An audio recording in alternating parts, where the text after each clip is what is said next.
from here, focused on my own way, with never looking back to those who lived in fear. There was nothing I could do, there is nothing you said that could make me realize how much lucky I was. Just out of reach of the fire, was not aware of this nightmare. But when I stopped to see through sight, begging for help, begging for hope, just need to open my eyes now to try to change them to sunshine, to be someone among others. I've got to try it. If I bleed tonight, if I am sad tonight, I don't have the time to fight. And if I wait tonight, if I'm so tired tonight, I'll fall asleep when I'm home. When I'm no way to go, no one that can see through at the side of the light. I can see my life is crap, I have to see them too.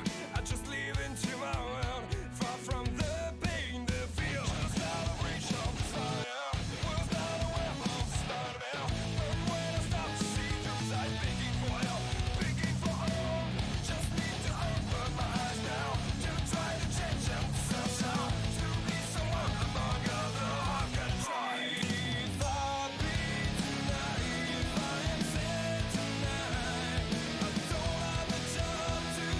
fight. And if I wait tonight, if I'm so tired tonight, I'll fall asleep when I'm home. I was so wrong, I was so blind, I was so dumb and out of time. I was so wrong, I was so blind, I was so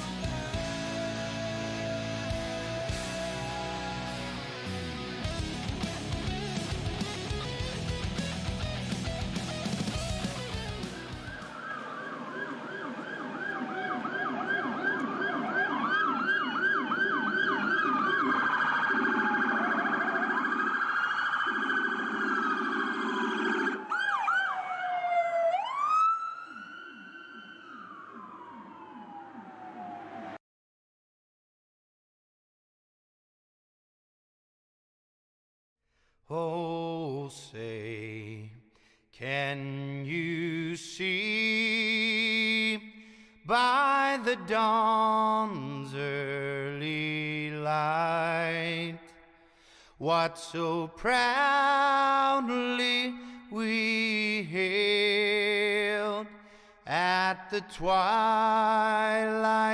last gleaming, whose broad stripes and bright stars through the perilous fight o'er the ramparts we watched were so gallantly streaming. And the rocket's red glare, the bombs bursting in air, gave proof through the night that our flag was still there. Oh, say does that star-spangled banner yet wave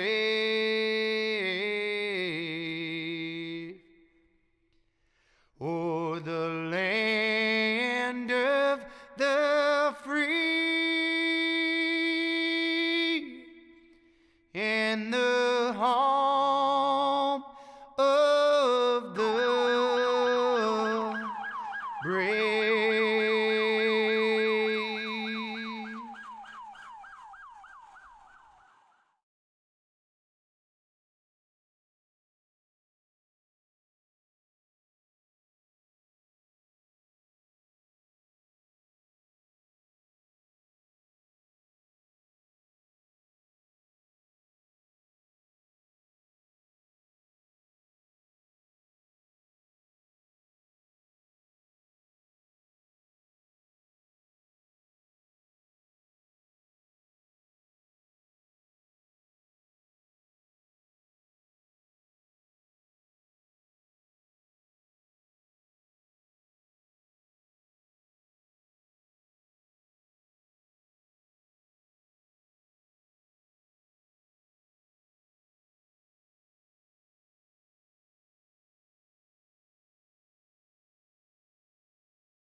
Good evening, race fans, and welcome. We're live tonight here at the short track here. And oh, this is a short track because this is Martinsville. And I tell you, it definitely is. It's going to be exciting. You know, I like Martinsville. They kind of consider this place, you know, it's got several names, you know, paperclip, conveyor belt style track. You know, it's basically 2 drag strips with 2 turns on each end. That's pretty much how to look at it. But fun little track here. Been around for a very, very long time. I think we talked about it for a while there. Well, Joe right up here in the booth. As always, got old Jeff. Jeff, how you doing tonight, man? I'm doing well. I'm trying to load into this session, but iRacing says I'm in. My eyes say I am not in, so it's always something, you know. I join in this chat here, and then I can't hear you, and man, Hey. Wouldn't it be great if something would just work one of these days? Well, you know, technology. Sometimes when it works great. Sometimes when it don't, and I'm sitting here now. You know, last week I was frustrated to the point I wanted to bang my head against the wall with my internet. Seems like now everything's running great. So hopefully tonight we're good to go this week. You know, it'd come out. Well, let's run through the first 10 grid here real quick while these guys been doing the thing. And I apologize about that. I got the wrong logo up on the grid bar, but definitely still give a shout out to G-Force Racing. But Dalton Tucker, the man up front. Rob Haynes going to start there in second. Got Jim Westerfield up in the third. Josh Mayhew in fourth. Doug Hess up the fifth. We've got Joel Kilbert there in sixth. Steve Evasius up in the seventh. Justin Glenn Hill eighth. Kenneth McCullough there in ninth. Around the top 10. Jacob Eisenhower rounds the top 10. Look through the rest of it here. Got a good field here tonight. Now again, like I said, some short track racing. And, you know, short track racing, obviously, you're going to breed some beating and banging. You know, attitudes might fly around a little bit. It's just kind of how it works, man, in short track type stuff. You never know. Yeah, and I can tell you from experience, I've turned a lot of laps in Martinsville, and there's very few that you're happy with everyone else on the track. There's always someone that's sort of getting under your skin, or you know, something just will not go your way no matter what you do. So it's all about patience. I mean, every track that people run at, you have to be patient, you have to be smart. You can't be a dumb driver and be good. On very rare occasions will that happen. But especially at a track like this, it's such a big difference if you're in control of your emotions and you can stay calm under pressure, because there's going to be a lot of it here in Martinsville. Yes, it is. We're in the green here. Dalton gets a good jump out front. I'm gonna tell you, it's just pretty much track position style track, because you know it's a one groove style. I mean, yeah, you're gonna see a little 2x2 right now, but you're pretty much gonna see this whole field try to get down to that low line. Martinsville's just never been, as much as they have tried to repave this place, and we're in a caution already there, and that's just gonna be kind of one of those things here. Looks like Patrick Cowgill right there, fortunately just spinning around, getting in up in the wall. But as much as they've tried at this place, it really just the way the layout is here, it still just stems back to a one groove style track. And again, that just takes it back to being a short track. It's nothing you know, against anything or the drivers or the cars. It's just kind of a product of what this place is. You are absolutely right, and I am now loaded into the session. We are under caution. Yeah, like Patrick, he just spun it around right there, just get caught up, and that's bump and run. I mean, we've talked about it before. I mean, you're going to see a lot of beating and banging. Now, Josh, if you're listening out there, you did not send me stages back and look. I do know we got a little bit of info here tonight, and obviously we want to give a shout out to our caution sponsor here tonight, with Select Seal Coat and Asphalt Repair. You check those guys out. They've been in the business for 20 years. They do commercial and residential. So if you're looking for anything being paved up, check it out. Like Seal Coat and Asphalt Repair, caution sponsor. But also tonight, the actual race sponsor. Let's try to have a race sponsor here tonight. I mean, other than Ford Entertainment Group, who actually is a title sponsor here. Superior Template LLC is our race sponsor. That is Roger Ross Matthias. I said his last name right. It's a company. So I'm not 100% sure. I might need to look that up. Superior Templating. Templating. That templating, right? That sounds about right to me. I'll probably look it up. I'll look it up here in just a few here and let y'all, get you a little information about his company there. He's one of the drivers out here. Let's see, it's Roger Ross. Not in the field tonight. Maybe he's out there watching for us. If he's out there watching, Roger, if you're watching, man, throw out your business name out there for us too. Definitely look that up for you. Yeah, he's sponsoring the race here tonight. Appreciate that on his end. Obviously, like I say, Select Seal Coat and Asphalt Repair. Got many other sponsors here. Butt Kicker, iRacing, iFlags. A lot of those there, Jeff here. Mm-hmm. A lot of great ones. Like I said, Ford Entertainment Group. Just to name a few. I really, this league's been doing pretty well here so far. They got, kind of a longer style league happening here. Longer. They do. Just to give everybody a little rundown on what they do here. They do half of what the Cup Series. The Cup Series runs, yeah. That's why we're doing 250 laps. So obviously it's 500 laps here. You want to push the talk button? Should be. Oh. Let me double check. The button might have hung. Oh, that's fine. Well, ain't no big deal. I just noticed the meter. You're eating over there. What you eating over, man? So I don't even know what it is, but it's some sort of dessert. And it is amazing. It's like ladyfinger cake, and it's got some sort of like cream or frosting, and it's got like strawberries. It's amazing. Sounds pretty good. I hear you. Good old mom making you up some good food. Back green here at Martinsville. I know. There you go, man. Nothing wrong with that. Dalton out front again. Like I say, I gotta feel that some of these cautions and pit strategies. Obviously, the tires will come into factor here too. If these cautions keep going around, these tires could come a factor later on in this race. We'll have to see. Last week wasn't too bad, but again, pit stops. But I think track position will be a key. We spoke about that a minute ago of how hard it is to pass here, how hard it is to get through the field.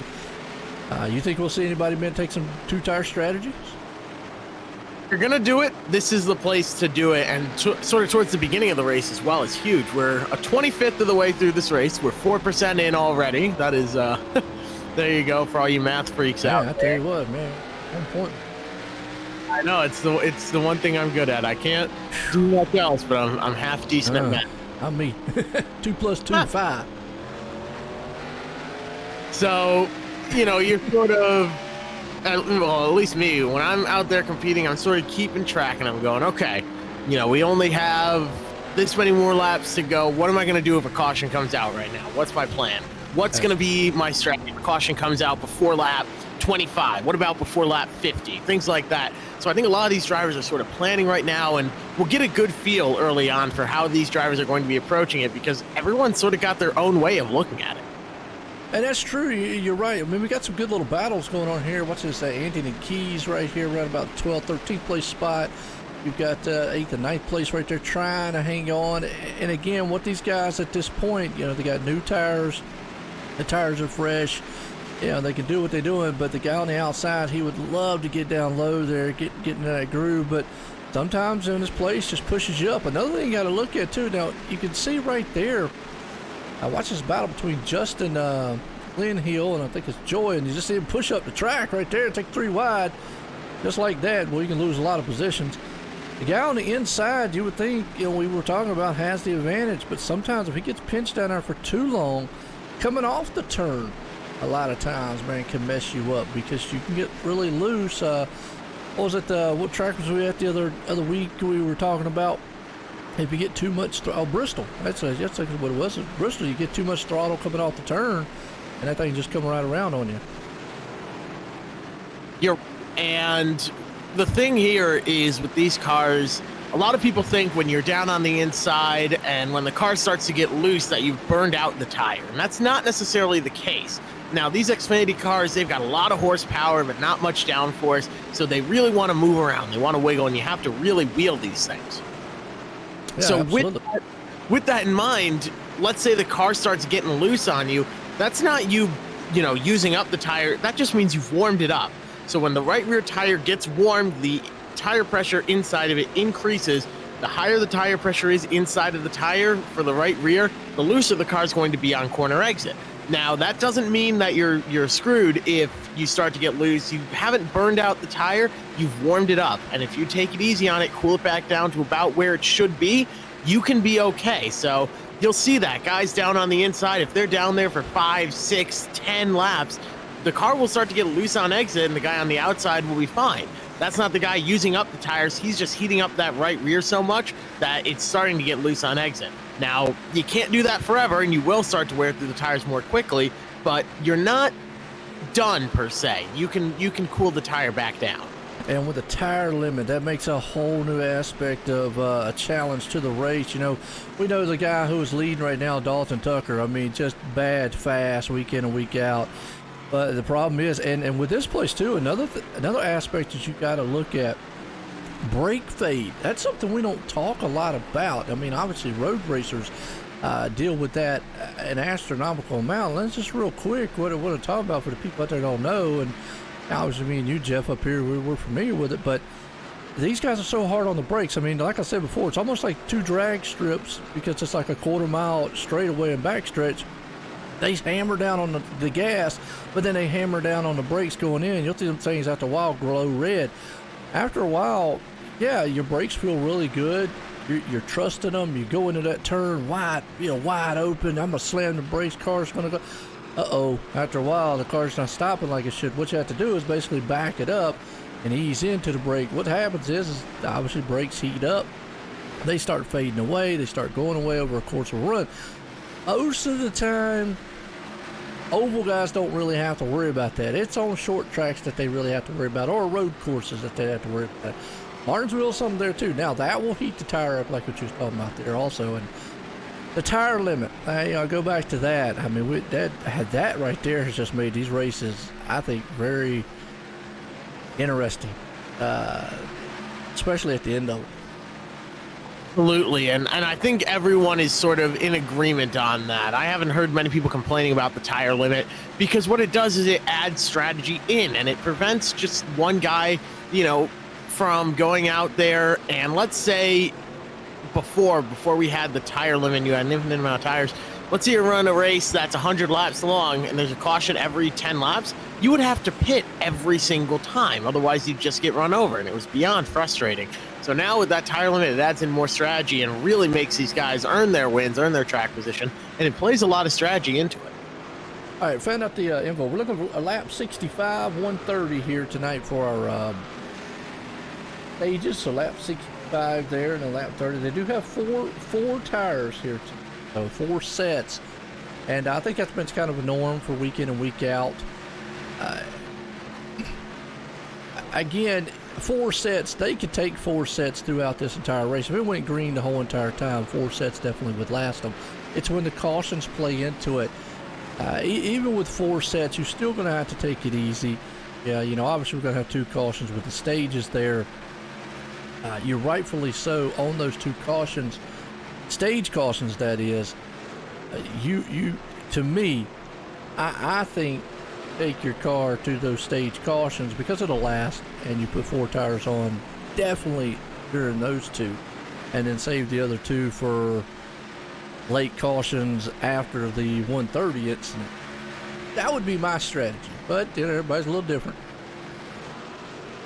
Yeah, that's what I was thinking. You want to realistically pit every 50 laps. That's how you would perfectly break apart this race. You have 4 sets of tires, you divide the race into 5 parts, but now you got a caution here at lap 30. That will throw a wrench into it. However, stage caution is at lap 60. Now it's lap 30. Come down, take your first set of tires. That's a possibility. Or the 2 tires that we were talking about earlier on. You know, there's like John Held right there, just got side by side, just got tagged up into the wall. Actually, he just slid up in there and don't look like much damage. Now, that's another thing, though. You could take some damage here. I mean, obviously, being a short track, aerodynamics really does not play into a huge factor. I'm going to tell you what, in real racing, I go back to the old days. Harry Gant, never forget. He almost won the race, but he came back. I mean, the car was had to modify out there, and back in the day, and he came back and almost won the darn thing. The car was just really wasn't nothing left, so it kind of proves to you really on a short enough track you get away with like you said, enough horsepower and driving skill, and that thing will still roll. You can get it around here. You're exactly right, because when you are doing this and you're racing, it's not the aerodynamics that matters. The only time damage will really make a difference is if you damage your engine, which you can still fight with the damaged engine. You can definitely still make something happen, but especially the steering. If you knock the toe out a little bit, if you damage the front or back end, the steering or the wheels or anything like that, that is where you will really feel the consequences. You have to take care of the suspension and the steering and the toe on these cars, because it's easy to knock it out. But if you can manage to keep all those together and you pick up, let's say you get hit square in the rear bumper, something like that, yeah, you'll be all right. And I think so. I'm with you on that one. So under caution here, we got about halfway till we get to our first stage here tonight, as I select Seal Coat and Asphalt Repair, our title sponsor here tonight for our caution. And obviously we'll shout out to the sponsor and out there, Roger Matias. I hope I'm saying his last name, and I apologize, Roger, if I'm superior templating. Look that up on caution.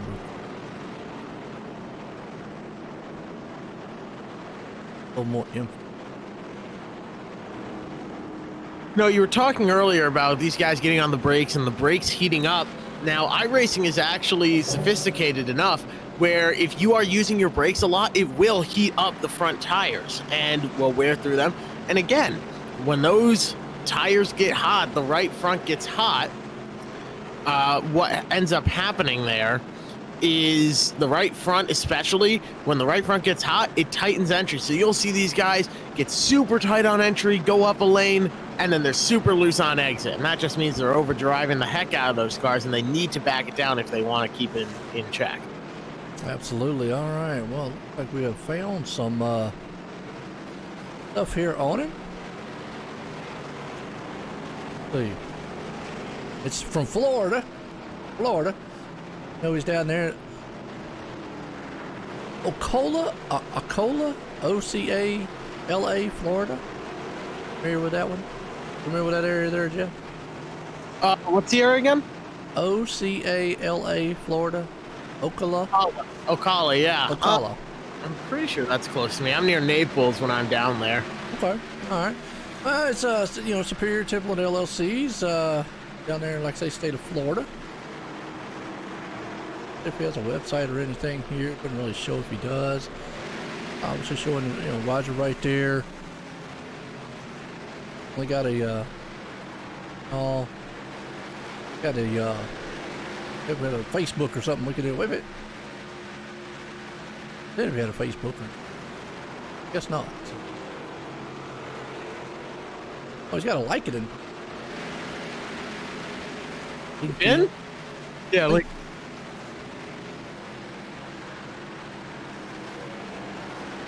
Oh well. Either way, try looking it up there. Check him out though. He's the title sponsor of the race tonight. And Roger, if you're out there watching, appreciate you doing that. We're back here, green. Dalton Tucker, he's loving. We go back. He's loving all this. The cautions getting out there. He has not pitted yet. Most of everybody. We actually got just a couple guys way in the back. It's pitted. We did have Josh Salsey to 2 tires. Looks like Ronnie Sirline, Jeff Gilmore 2 tires. Stephen Evasius 2 tires. So they're trying to 2-tire, strategy just to see. Why not? Like you said, I mean, hey, but most of the field yet not come in. I think they're going off that strategy we was talking about there earlier. Is we're gonna wait till the stages and take them because I mean you can here. You can you could wait that long. So good battle going on back here though, around about 10th, 11th, 12th. Oh, Jim Westerfield though, man, had a good starting spot. It's just dropped off though. And just like that, yellow's back out. Josh Saucy. It's a big one. Big one in Martinsville. Oh boy. Yeah. Back on the replay. Watch that one. We didn't catch that one live, so we'll go back and watch this one here a little bit, see what happened. It was but that just goes to show you, if you get caught on that outside, just how much positions you can lose. Old Jim, he was way up front, and he's done falling back way quick. But let's see. Right along here with old John, he was involved in it. I don't think he actually started it. Gosh, you actually. Oh yeah, Josh Saucy and company up there just got tangled. Next thing you know, from that point on, it was. And once you get cars in the middle of this track, there's no getting around them usually. Nowhere to go. Right, it's a narrow track. It's 4 lanes wide, but those lanes get blocked pretty quickly when cars are sideways. So there's really just nowhere to go. Not much time to react either. Well, and like you just said there too, yeah, not a lot. You're on top of each other, but again, didn't look like they were too bad. I mean, as long as the engines are good, like I said, tires, wheels, you'll be able to get back out there and be okay. Got to see just typical short track racing here tonight, and beating and banging around. Dalton though, man out front loving it. Got the beer store there behind him though, Rob Haynes.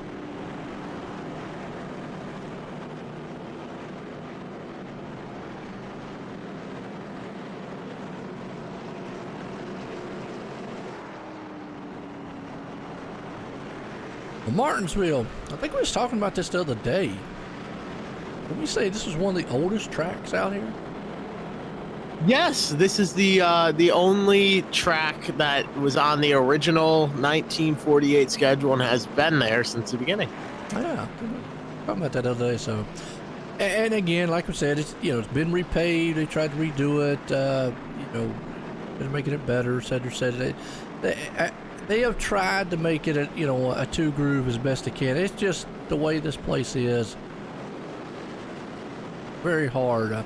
Not much banking to this place. I mean, really, I ain't gonna say it's a flat style track, but it's not a lot. I'm gonna go out on a limb and without looking it up, that looks to be what, 10 degrees maybe 6 degrees banking in the corners.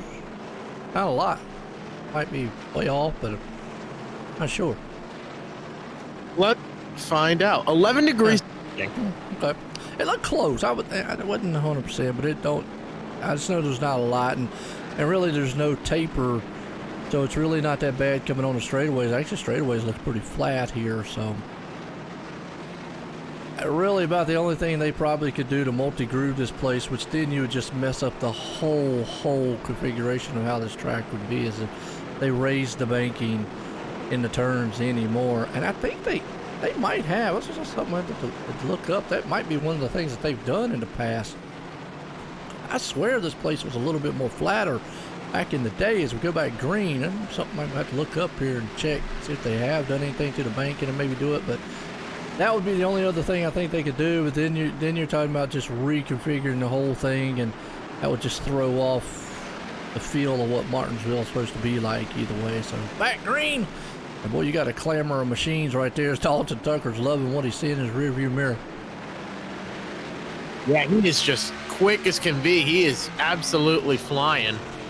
And it definitely helps being out front at a place like this, because it's not so much the clean air. Like, I think you and I had this conversation earlier. It's not so much clean air when you're out front at a place like this. The biggest advantage is not having to check up for the guy in front of you.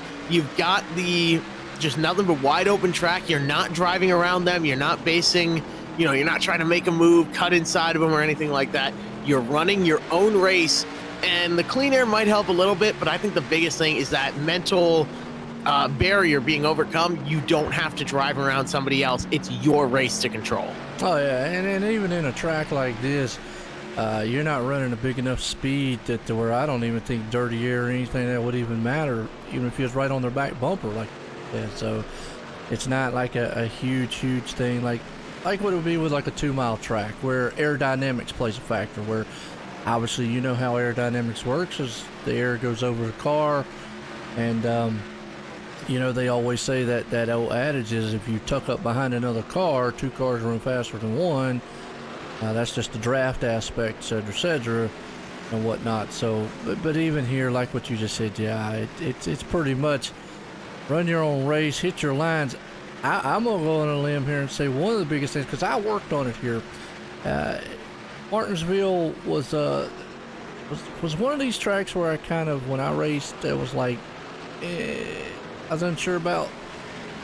But remember we was talking about it. Some tracks you always think you wouldn't do good, but you did good at.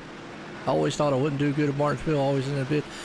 But I remember practicing this place, and the one thing that I practiced, it wasn't, practicing how fast I could get around here. It was practicing braking, my brake bios, how much pressure I put on the brakes going into the turns. I did well over 600, 700 laps around this place in one night, just getting my brakes on my rig to where they would not lock up going in, because it's very easy to chatter the brakes if you hit them too hard. So a lot of people, they have brake bios, and plus you have a lot of instruments on your rigs, just like in real life, to make pressures. And I did that just so that I felt just right to ease, and for me personally, pressure on my pedal, so that I would not, because sometimes it's an instinct. You slam down on the brakes, you know what I mean, and you don't want that thing, And I felt that. I actually felt that on the simulator. You could feel it was a truck that I did. You could actually feel the truck just jump and chatter. So I wanted that out of it, and I raced enough and practiced enough to where I got it out. So that's what I worked on the mostly, and a lot of guys do a lot of things differently.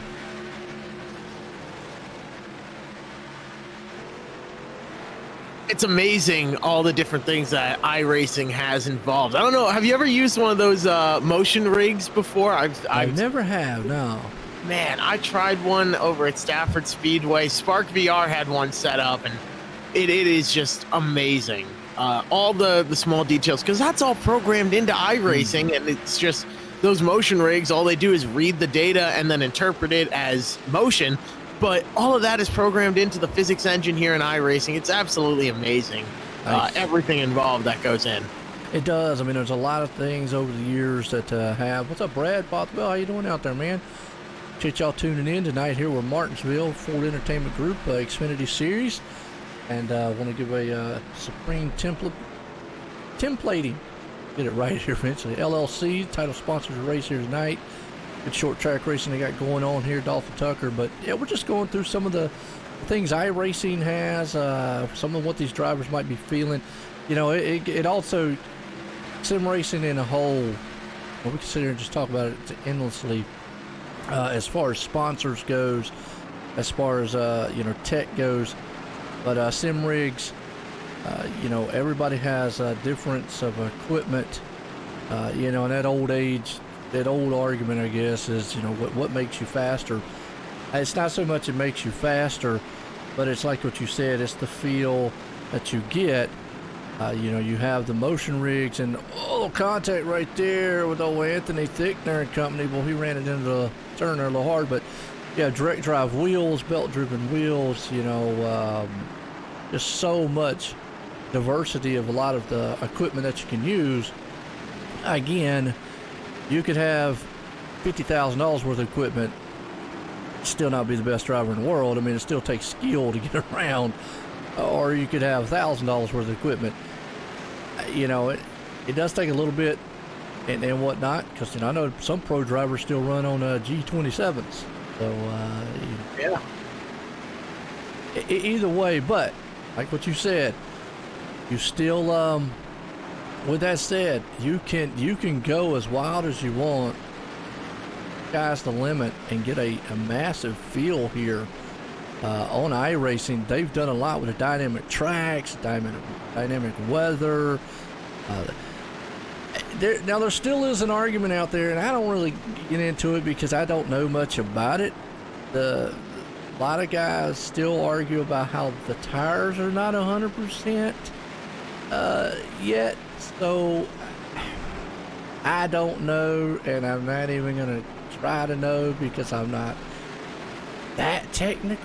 You know what I'm saying? It'd be interesting to get some guys who actually drive every week. So, there we go.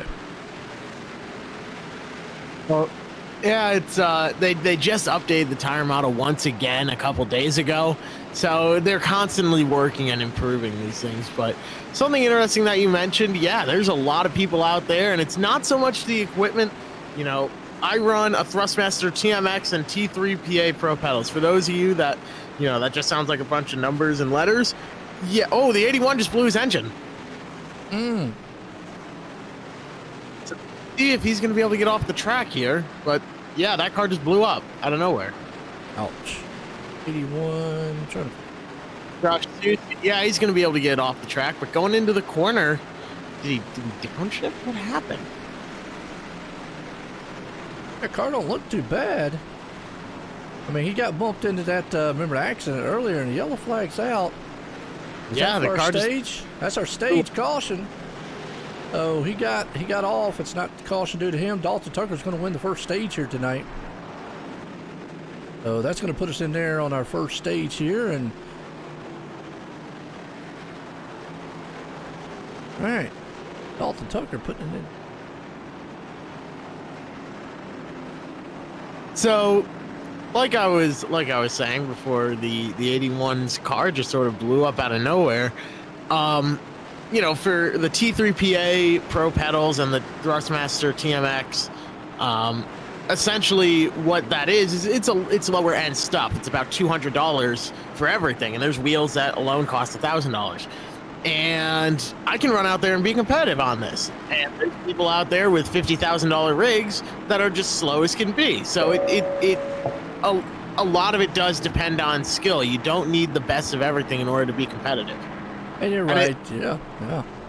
It was this wheel and pedals that currently sits as the winningest tour mod driver on iRacing. So this exactly, there you go. And you're right. Dalton Tucker took 2 tires on that stop, so opted for 2 tires. So let's see how that pays off for him here. Rob Haynes, though, and Doug Hess behind him took 4 tires. Darren Bruce took 2.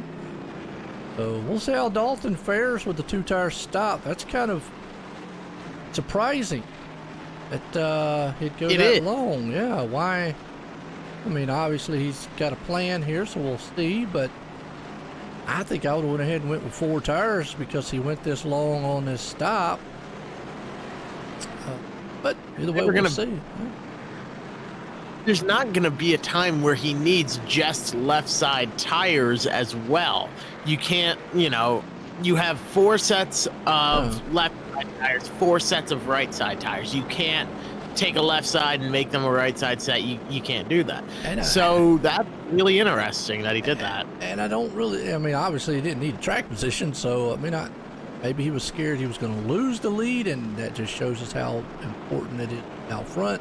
Not sure he's got a plan. Obviously we'll have to see. Hope it don't bite him.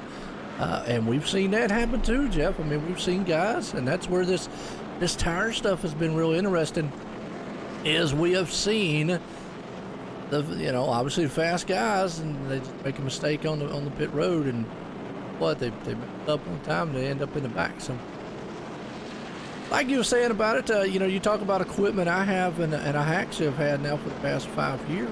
The same equipment I've got, the Thrustmaster.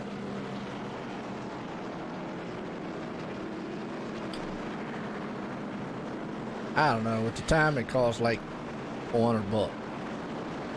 But I added Fanatic CSL Elite pedals, which is load cell. I don't know, probably rig and everything, I got $1,000 in it. Let's just say that. By the time you add up into the stand and blah, blah, blah. You know what I mean? So, again, I'm an average racer. You know what I mean? So it feels good, it plays good, I have fun with it. So like you said, equipment doesn't always equate to being the best. It's all about the feel and the immersion that you want. It's just like VR goes to the things. You can get into that aspect all day long. Back green, let's see if these 2 tires does help. I mean, I think if Dalton could stay out front and maybe get those guys behind him to battle, but I'm going to tell you, Doug, he gets up there to his back bumper, he might be able to get around old Dalton. We'll just have to see, because you can see right there, Dalton Tucker, I just don't, that car's just not going to handle. I don't think those two tires are going to work out. That car's going to be tighter than most, and this is fixed setup, so I don't know. You can see it right there too. You just hit the nail on the head there, Jeff. You can see that car drove straight up the track. Like, it is very, very, it will not rotate. And Dalton Tucker's falling like a rock in water. I don't understand.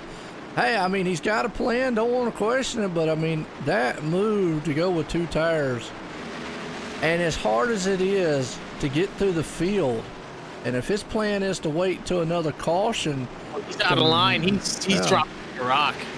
Yeah. So wow. Well, we already answered. I think we've answered a question on the two tire stop there. If everybody else takes four behind you, you're going to have to take the four, because that car just did not take off from the get-go. And we know he's one of the fastest there, but man, it's already, he's still, it just won't rotate through the turn. And oh, Chuck Harold cut me back here. Well, they back there beating and banging on each other. Just dropped from first all the way down to 14th and still losing more positions. That was, I mean, I don't know if that was so much a plan or if it was just an experiment and it's gone horribly, horribly wrong for him. Yeah, it just would not go at the start. And like what you said, he finally got in line back in 15th, but you can see the car when he goes into the turn there, just would not rotate down on the inside, just got shot up the track a little bit. So hopefully he'll ride right there a little bit, maybe in 15th. He won't lose too many more spots. Caution come out and come in, get the other, get four tires this time around. I'll have to see what happens, but that puts Doug Hess out front. Old Bob Haynes right there in second. Kenneth McCullen Jr. right there in fifth. They got Chris McCullen, who was in a good battle right there. Looks like with old Tom Drelling. Battles going on here. What typically tends to happen at a place like this is people get single file and you work their way around the track that way. But Tom Dreiling right now to the inside of Chris McCullough, having a really good run there. They get close, but no real advantage coming off the corner. You can use the outside here and hold someone off. It's just very, very difficult to do, but McCullough is doing a fantastic job of it. McCullough doing a fantastic job of it. Absolutely good door-to-door battle right here. Behind him, Anthony Keys kind of just keeping an eye on it. He don't want them guys to get together and end up getting into a wreck there, but he just kind of watching closely as Tom and old Chris right there still. Oh, there goes the 14 Anthony. Got hit from behind by the 18. That was Justin Gladhill.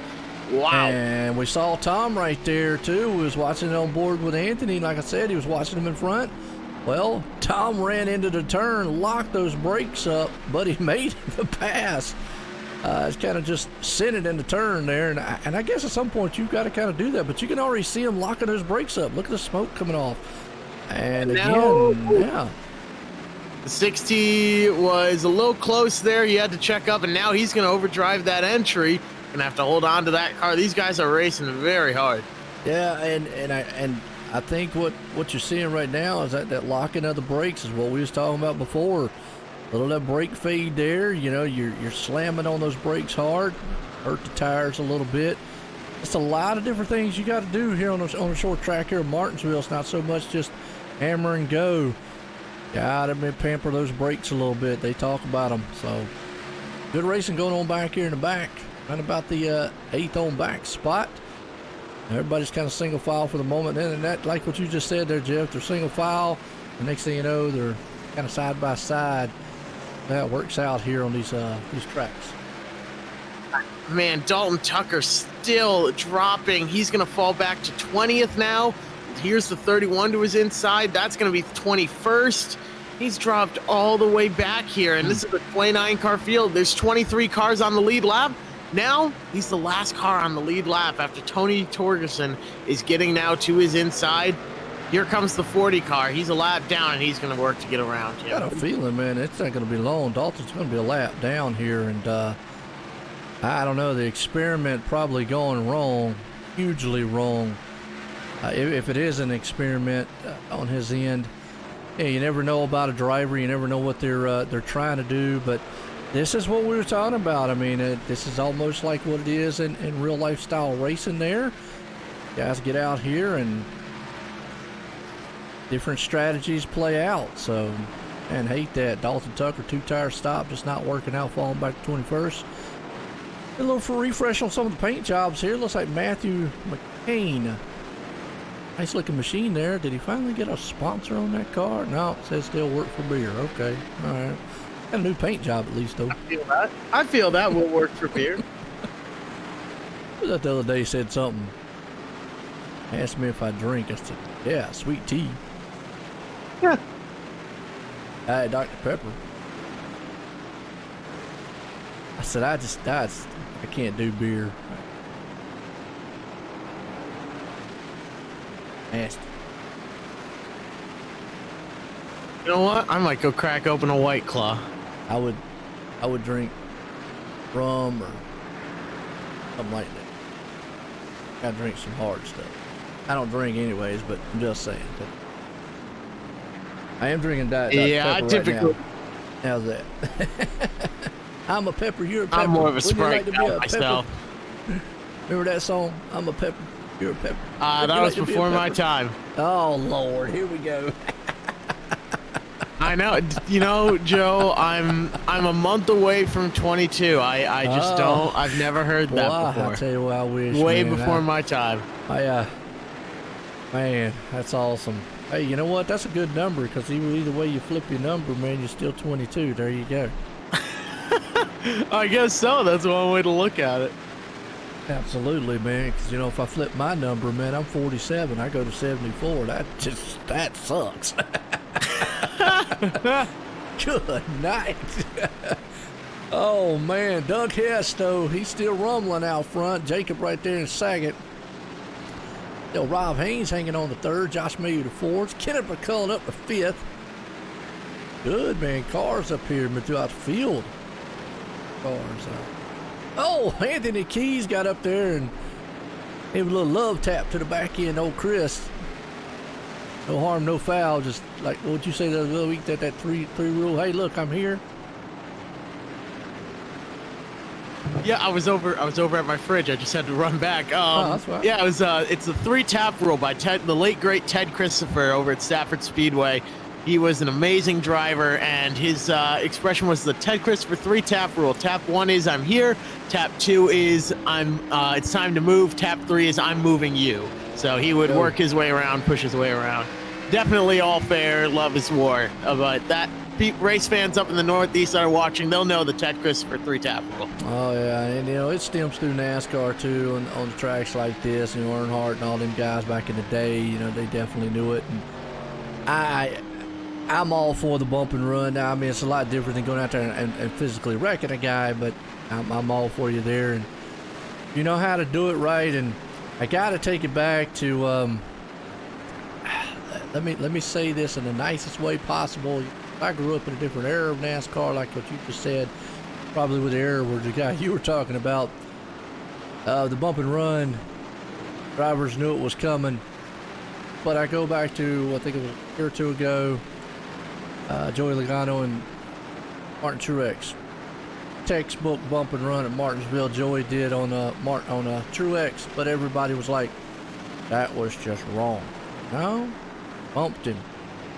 Martin went up the track, and they went door to door to the line. That's just exciting short track racing right there. It was perfect textbook, but I think we got safe place racers nowadays that don't want to be touched.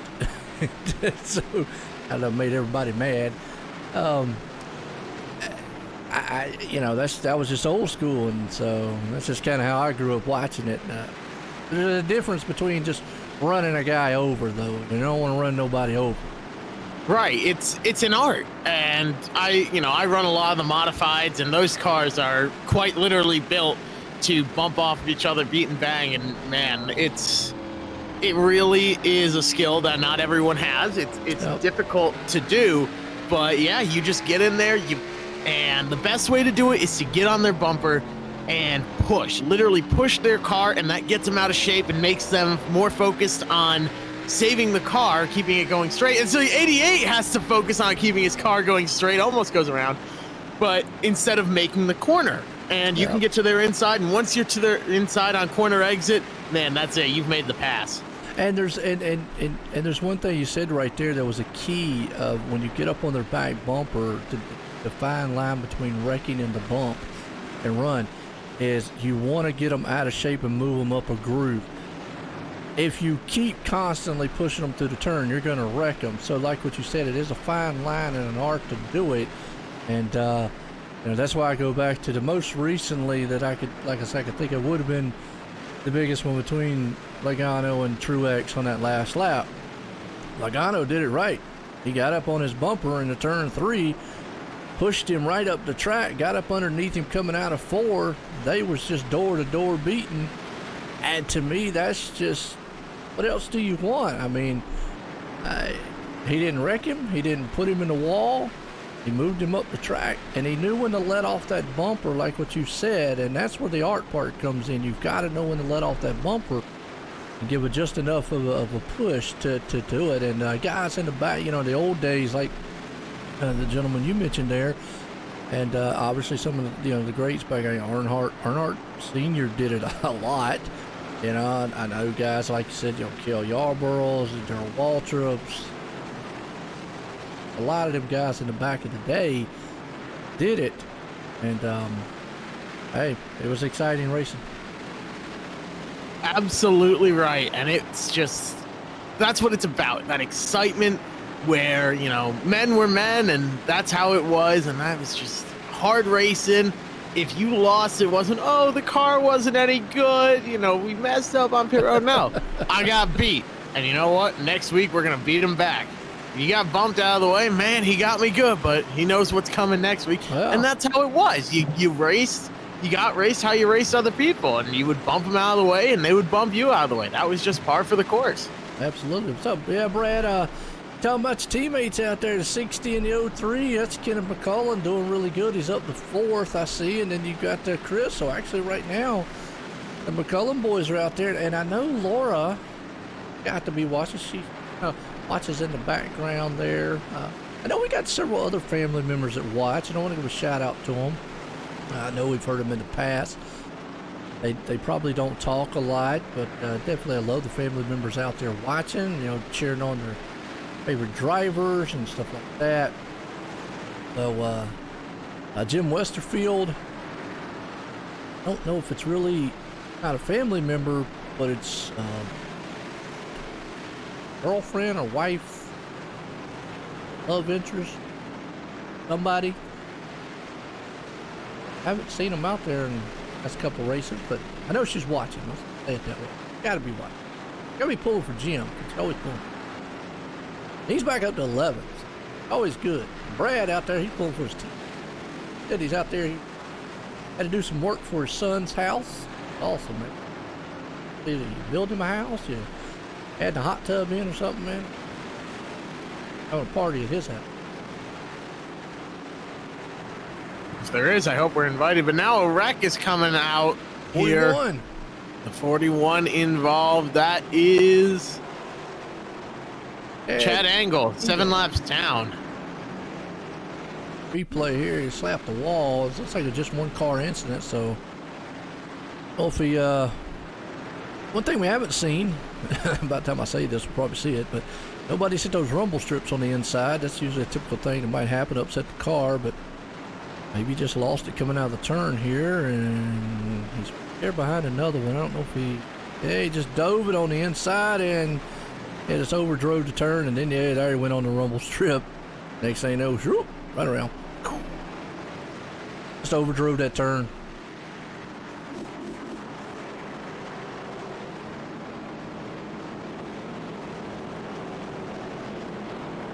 Well, we're live tonight here.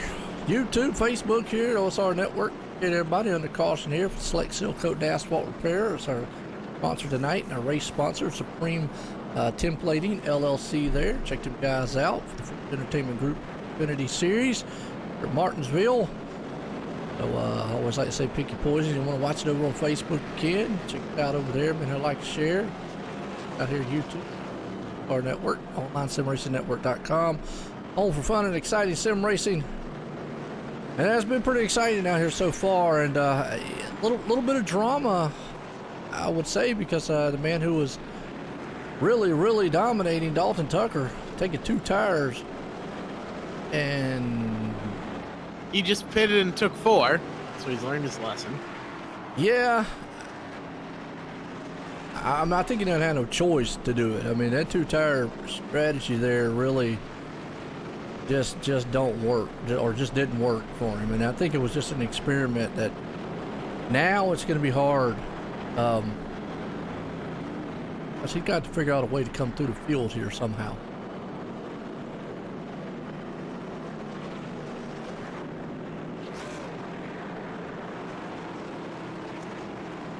It's all Doug Hess out front right now. We're looking at lap 130 also here, Jeff. We're looking for that. It'll be our next stage here tonight. So we only got roughly about 15 more laps. And then that's going to take us into what I'm going to say probably the all-important part of the track, because, you know, we kind of can, you know, if it goes green throughout the 2 stages, we pretty much know what pit strategy is going to be. Normally it would be 4 tires each stage. It's the last segment there that's interesting, because hypothetically, let's say if it did go green from that point on, you know they're going to have to make a pit stop in there somewhere. And then obviously if you throw in cautions and stuff like that, and then the green-white checker. But with that said, here's where it gets interesting is you know, what strategies do you use? With what we saw with Dalton Tucker, you tell me, do we see anybody else doing a 2-tire stop here? Yeah, I don't think anyone is going to do a 2-tire stop. Not if they know what's good for them. And unless they enjoy, like, just getting absolutely driven over, hey. I'm with you on that one. I mean, I you know, maybe if it's 5 laps to go or something, and everybody pits, I don't know, but with you, it's going to be the 88 just got shoved. That's Jacob Eisenhower. Well, they pushed him out the way. I was almost like, move.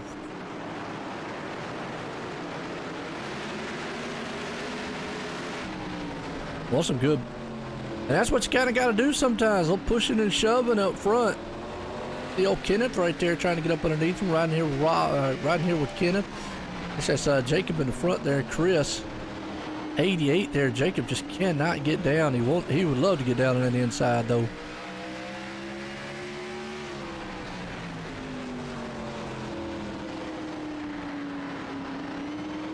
Now going through the turn, down the back stretch, you know, he does have a little bit of advantage down the back stretch being on the outside, but once he gets in those turns, kind of just goes away a little bit. You can see it right there. So Rob Haynes going to work him over if he can't get by him.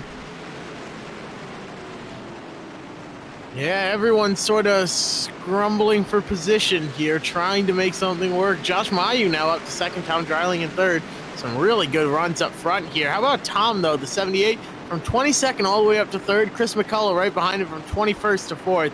A lot of drivers working their way up through the field. I'll tell you what, I don't know if you're watching 18 of Justin Glenn Hill. That guy is doing an awesome drift job out there with that car. He a couple times going into the turns, had that thing cocked sideways. We talk about Dalton Tucker.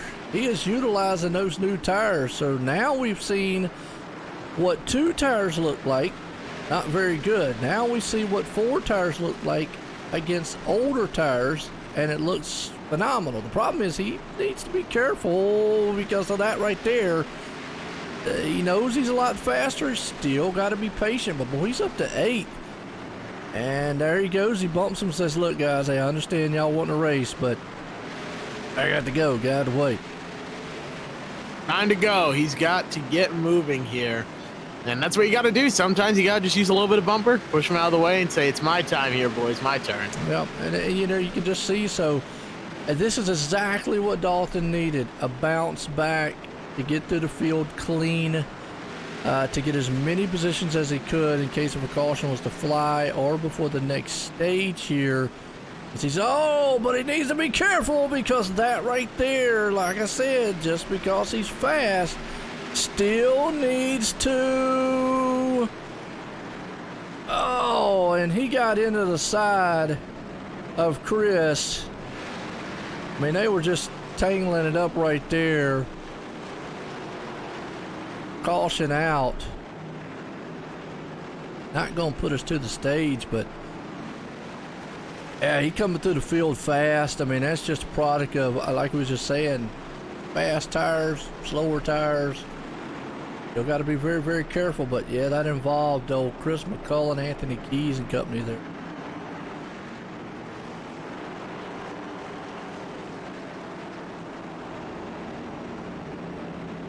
And I will say, probably in the defense of Chris in there, from what I was seeing on that, Dalton was fast.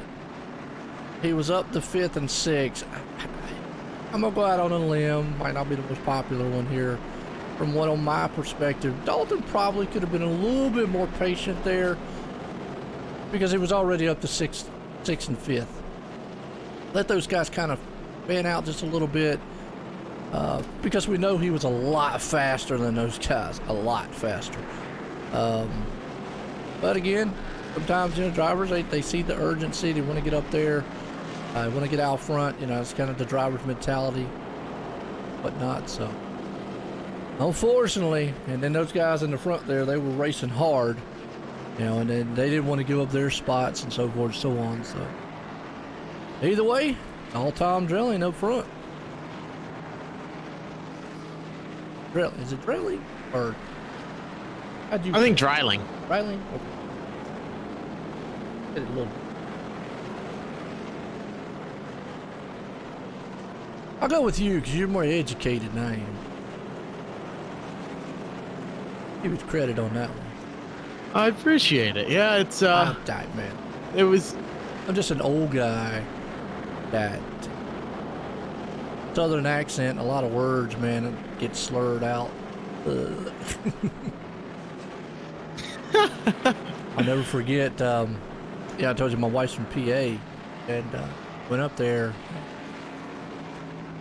Never forget when I was talking to one of them, and sometimes I just, you know, I'll be talking, and I don't. Again, southern stuff come out. I don't think nothing about it.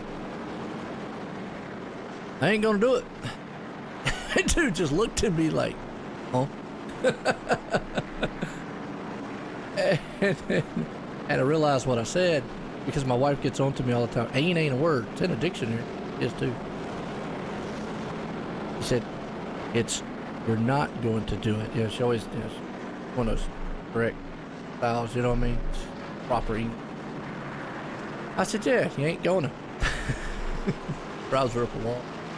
But I'll never forget, man, they were looking at me like, what'd he just say?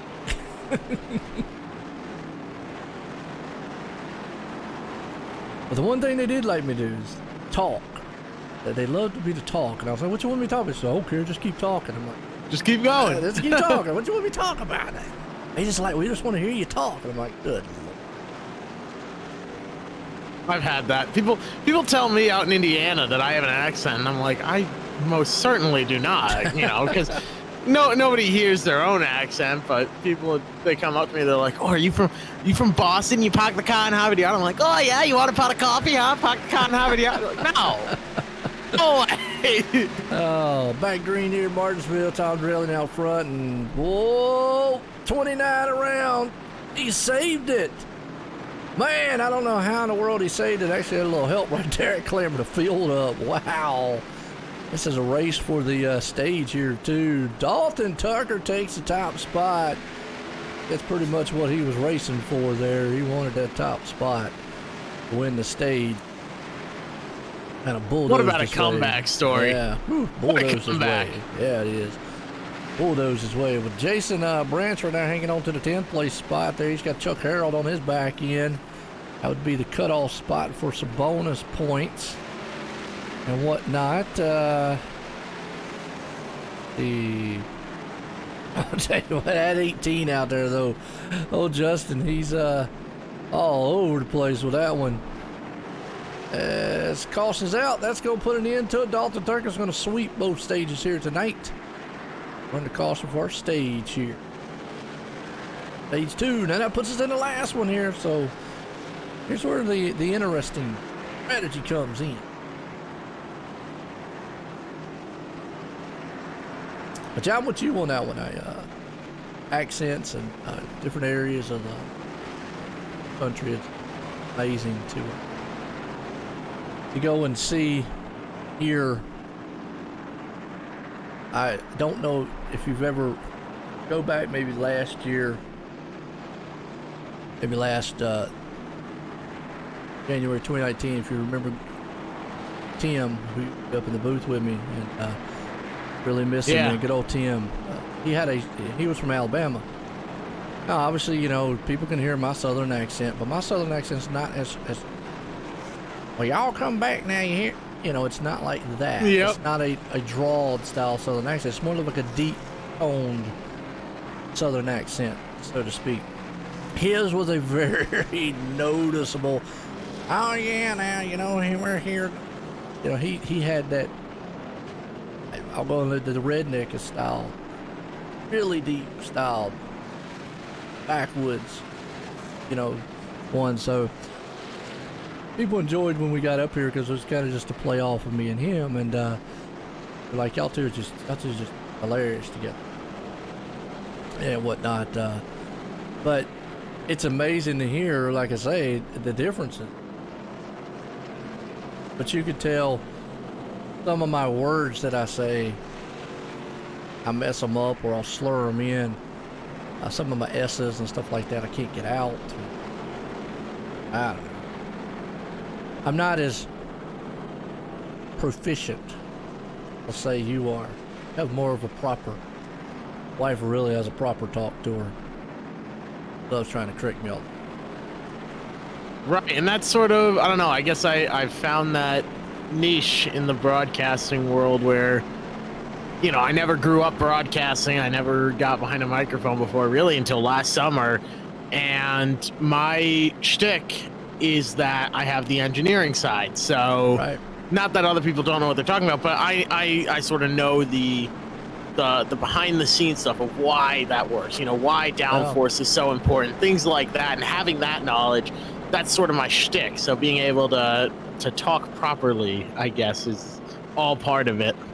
Yeah, and you know, that's another thing when I did here and when I started. I love the broadcast. I think obviously you grew up watching guys like Bernie Hall, Dr. Jerry Punch, and actually have been referenced to. A lot of people say, "Well, that's who you sound like, Joe."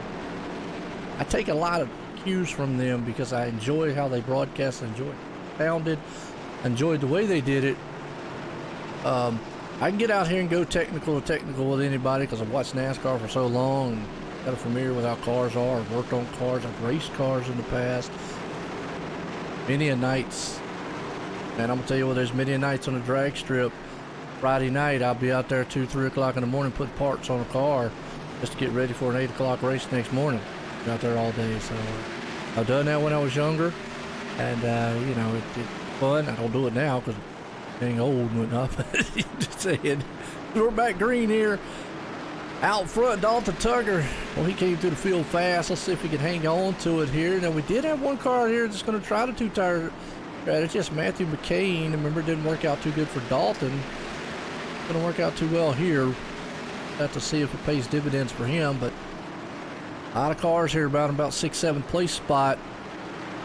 And what I'm noticing right there, too, and around that area, is you can see there, Jeff, different braking points, too. And that went to the 18 there. Justin all night long. He said that thing all kind of said. One thing I'm seeing about Justin's car, I don't know if you've watched him. Looks like his brake bias is a lot different. And I'm not sure because the rear end wants to keep stepping out every time he goes in. So I'm not sure that means he's got too much in the front or too much in the rear. Like I said, it's been a while since I have raced. And I used to know which is which right off the bat. But either way, one or the other, that means he's got too much brake bias one way or the other, which is causing him to make that thing almost step out every time he's going into the brakes. Right. The way brake bias works, if you move more to the front, it's going to be tighter under braking. If you move more to the rear, it's going to be looser under braking. Now, if you are heating up that front tire, it's too tight under braking, you loosen up, or you move it back, move the brake bias back towards the rear of the car. One, that helps keep the tires cooler, so on the long run, you won't be heating them up as much, as well as you'll be looser on the brakes. So you also have to be careful, though. You don't want to be overdriving the car. You don't want to make it too loose, obviously. It's a small little adjustment you can make in the car that really helps a ton. Yep. And also, too, on that, whoa, contact between him and the 90. Boy, that was a good save job right there by the 90 machine. Also, too, with the brake bias, you can also, by adjusting that, like what you just said with the tight and loose feeling in the car, it's also about how much pressure you put, too, and how you feel about the brakes. If you really want to go hard into the turn, or if you're a type of person that likes backing the turn up, so you can use that to your advantage either way. So many different things. Brake bias definitely helps out a lot. You see guys, they'll adjust that throughout the race. That is one thing they can do here on the fixed setup that they can do throughout a race is mess with that. I've just noticed throughout the whole entire race, he stepped that rear end out quite a few times. So it kind of looks like that's what he's messing with. It's all Dalton Tucker right here. Kenneth McCullen hanging on the 5th. He's got a little challenge there, but the M&M's machine is a 38 of Thomas Lattimore. So, okay, Jeff, we've talked all night. Pit strategies, what do you do? Do you wait for a caution? I'll say that probably could be inevitable. Or if it goes green, when do you pit? Let's say that the race stays green to the end here and assume that all these drivers have used 2 of their 4 sets of tires, which sounds about right. That means from lap 130 to 250, you have 2 sets of tires. It's 120 laps. Now, if you break it up evenly, you want to break it into 3 stints. Your next pit stop would be at lap 170. However, there's a wreck right here. And he saved that thing. He saved it, which that's amazing. So if you want to break it apart, you would do lap 170 and lap 210. However, if it were me out there, man, I want to stay strapped. I want to have one in the chamber. So I'm going to run it as if I'm splitting it in half. So that would be 120 laps. You would pit 60 laps in.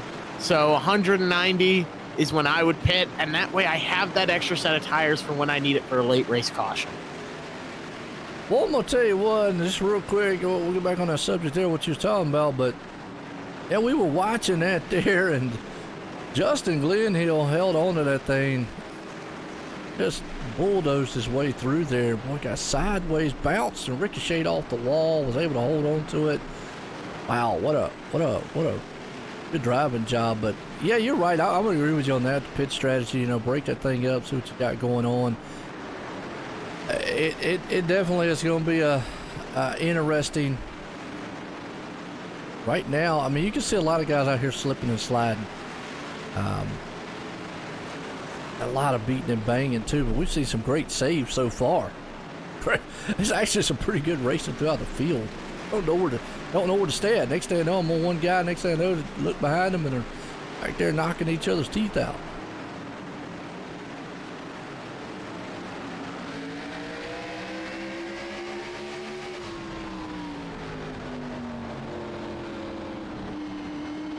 Jim Westerfield back up to 10th here.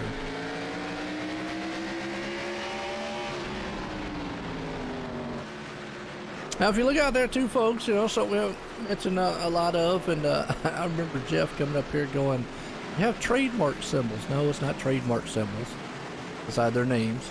It means they're rookies. And they're not rookies of iRacing, they're rookies of the league. Right now, you see Doug Hess, Chris McCullen, Thomas Lattimore, Rob Haynes, Chase, Jacob, even all in the top 10 right now. So I did think that was funny. Trademarks. Well, that's what they are. They're little copyright symbols, but if it works, it works. It does look like it indicates, It does look like them. And it's got the R inside of it, so I think that was the goal, is that they're a rookie. Yeah. Not rookie, so to say, I mean, because obviously a lot of these guys, 2,500 Irish. Not rookies Irish. These are rookies of the leagues. So they are running for there's a Rookie of the Year award here at I-State Racing. from the Ford Entertainment Group, Xfinity Series. Right now, all Dalton Tucker. He's got about a 1.5 second lead over Doug Hess. Chris McCullen right there in third. Josh Mayu up in the fourth. Kenneth McCullen there in fifth. So, Dalton, a very good bounce back where he was earlier. Keep up this pace. Less than 100 to go. I mean, they'll run through that those laps pretty quick. Whole field right now running yellow. Justin. The 18 finally spun it around. Been flirting with disaster all night long.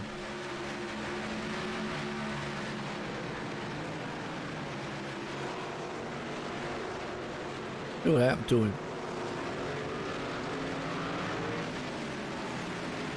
He had a little help.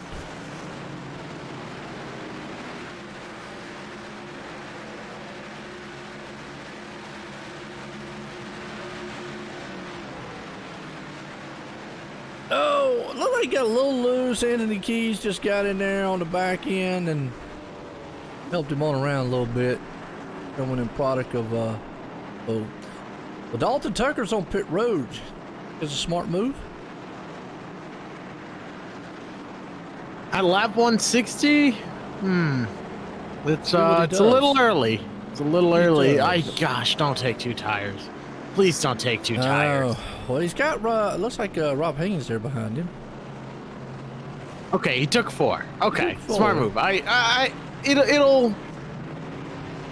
It's putting him behind the 8 ball a little bit, but I can understand his logic. Let's see how it plays out. It could work well. Well, that does still put him with 1 set. Because he's only took 2 4s and a 2 tire. So I think calculation wise he's got 1 set left. He's either got 1 set or he's got 2 tires left. How's that? One or the other. Yeah, I'm not sure. Let's see, he took 2 tires on his first stop. He came in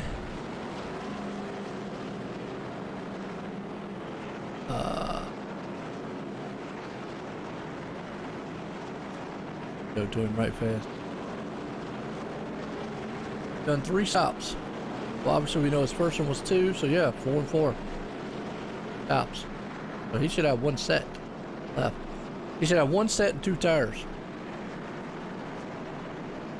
Is that right? 1, 2. Yes. Yep. I think so, yeah. Yeah. So, obviously, normally if he would have took 4 tires each time, he would only have 1 set. Total set. He would only have 1 total set left. Because even though he took 2 on the 1, he still has those other 2. It does not cancel those. So that's why he theoretically could take 5 pit stops. I mean, he could take 5 pit stops to do fuel only also. We do know he took 2 on his first stop, and he came in his other 2 and have done, well, his latest one here was 4 tires, and he 4 tires earlier because he came through the field with them. So we know he's taken 2 sets of 4, 2 tires. That 4 sets out there, he's definitely got 1 set left. So got something in the bag there. Help him out later on. He didn't lose a lot though. He's back in 8, so I think it might actually work out. Back green, and whoa, 22 in the wall. Jason Branch just did not get going. Thing was just getting knocked around.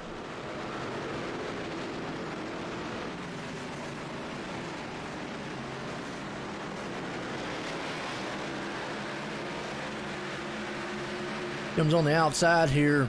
Kenneth McCullen there. Tubestein.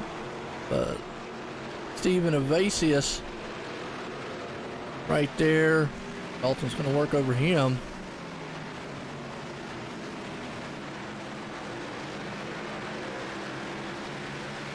Well, Chris McCullen out front. pull this thing off, maybe. Got a car around. Bob Haynes, uh-oh. I'm Beer back. store. My internet died. Thank you, Charter Spectrum. Hey. Keep your bad luck over there. I know.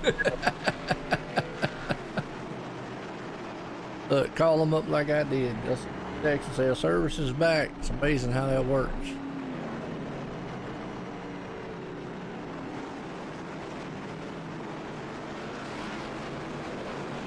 I yelled at them. They brought me a nice new router though.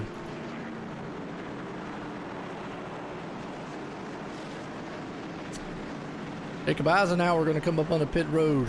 That's going to put the McCullum boys 1 and 2 out front. Dalton come up third. Even Evasius there, losing the front nose. Hang on to fourth here.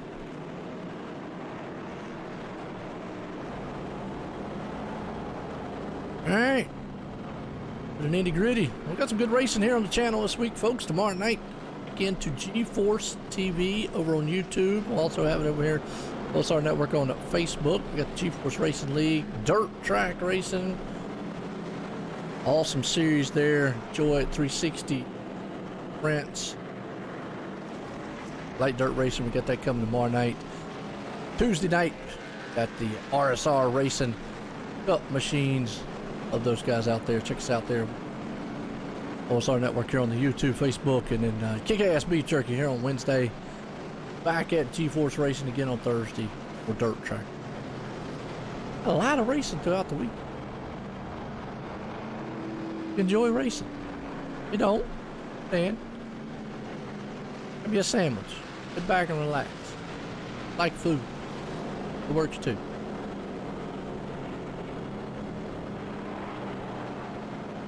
Let's see. Third time's the charm in loading back in, right? Always.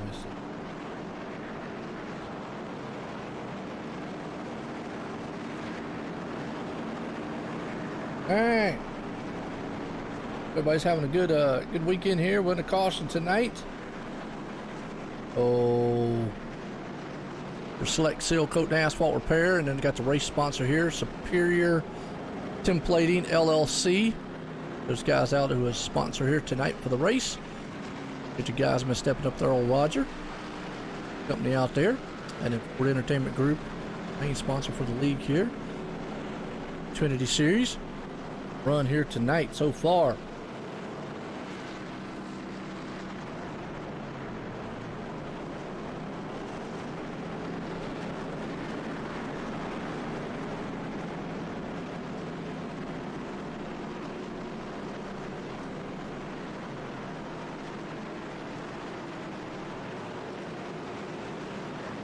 Well, everybody's having a good weekend.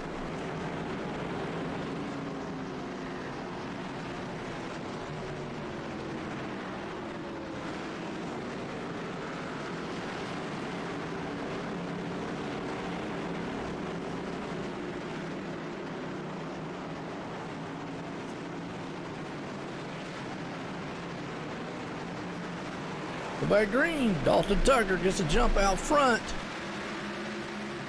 Oh, Chris and them went in the pits.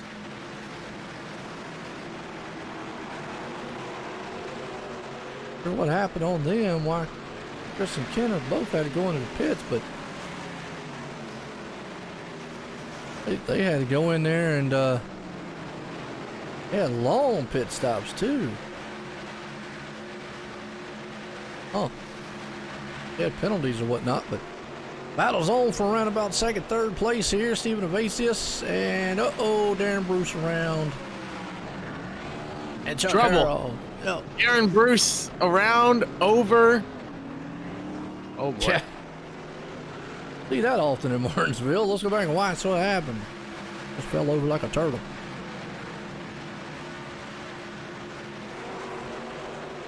Don't happen often at Bristol either. Happened, but very rare. See what happened here, riding with Darren Bruce. Right there on the inside, him and Jim Westerfield side by side. And I overdrove the car, like it locked the brakes up, thing came around on him. Had it saved, and then it came back up on the track, and then it just pushed the car over. And it just like, whoop. All right. Flipped over.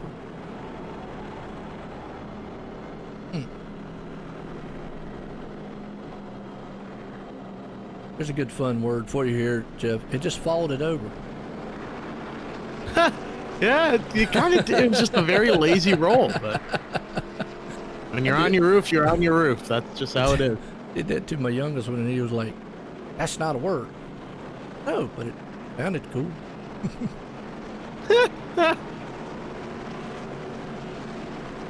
Sometimes I just like making up words too. Hey, you know, gotta make things fun now. Gotta make things fun. Exactly. Honey Carlson here, so it's gonna be interesting to see what these guys do. Obviously, Dalton, he's the place he wants to be, out front. Yeah, definitely, he feels comfortable out there, and I think anybody that's out front definitely wants to. And I think we've seen how aggressive he is to get to the front. We've seen how important it is to be out front. So I think it'd be kind of safe to say that that's where you want to be. Anybody is out there.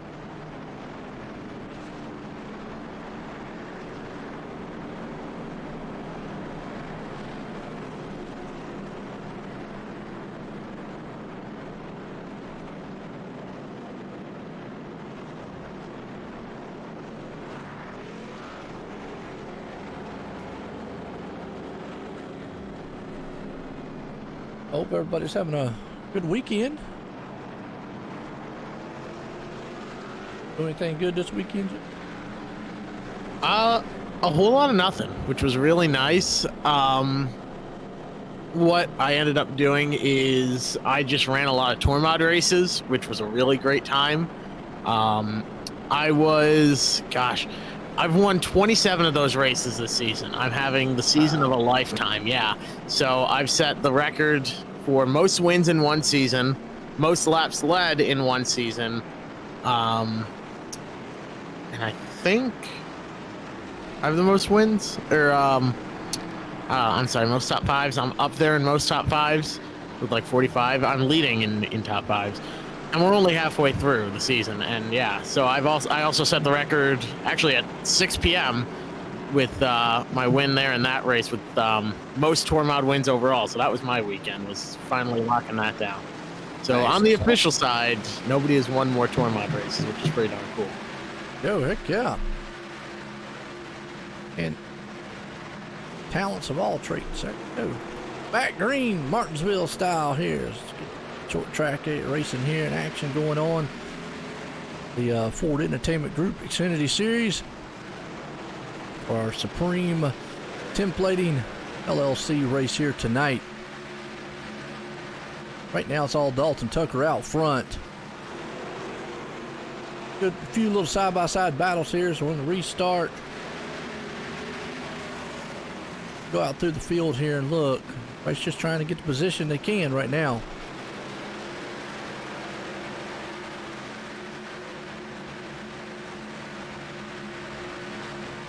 I think it'd be safe to say if Dalton keeps doing what he's doing, he's kind of safe out front.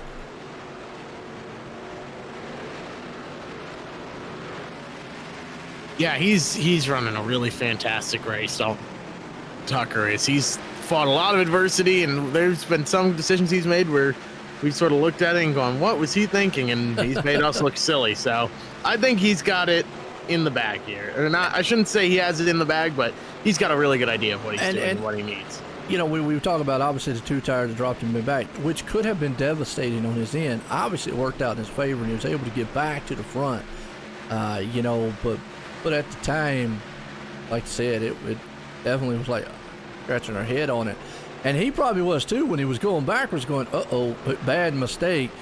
But, you know, caution came right there good. He was able to put 4 tires and able to climb or claw right back to the front. So, worked out in the long run for him, got him back out front.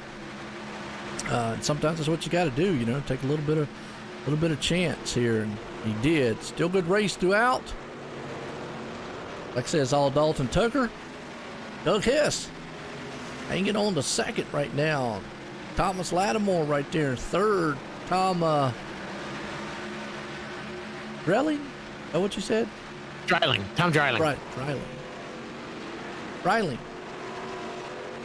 Second. Josh Mayu up in the fifth. Run by him. Anthony Thickner's hanging on to sixth there. Joel Kilburn. He's up to seventh. The Keys up to eight. Matthew McCain. Good run by him right there up in the ninth. And Kendall McCullen. Remember, they pitted right here before all this. They were up front. So they're probably on the newer set of tires. Him and Chris. And you can see it looks like it's, you know, kind of paying dividends for them too here, just like it did with Dalton. As, yellow flag out. Patrick Cowgill. I have to look at that name real close because you know what I'm wanting to say if I look at it real fast. Look at his if you look at his last name real quick, just glance at it. First thing comes to mind. Oh, he blinked. I think when he blinked, came back in and the car just got sideways and there's a little contact, him and Chuck, yeah, so a connection involved there on that one. It happens on the virtual world. Blinky, blinky. Well, Brad, you're out there, and I know you're pulling for the 03 and the 60. What do you think they got? I think they got a shot to get up here and do anything with Dalton here. You think their pitch strategy might play it out? Right now, looks good.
Alright, Lake Seal Coat and Asphalt Repair and the caution here. Alton Tucker, the man out front. The Doug Hess right there too.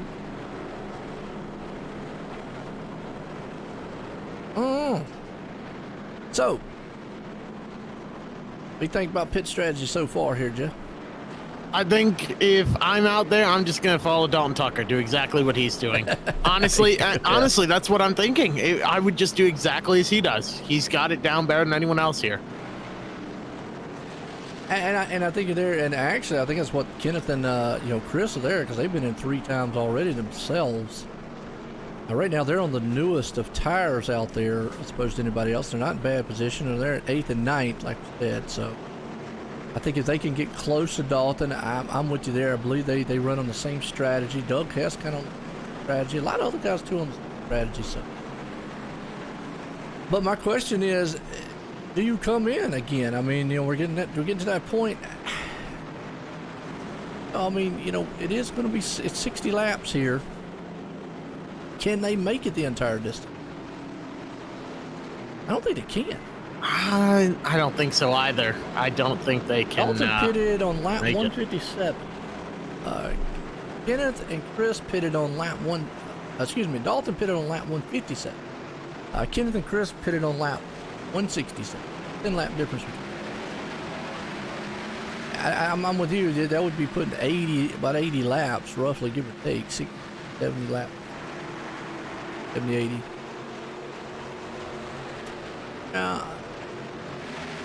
Even with cautions, that's going to be a big one. Boy, 3 wide back here with Steven and them. Usually don't work here. Yeah, it's crazy. Absolutely crazy here. Some of the moves that people try to pull later on. Now this is where people start to get desperate.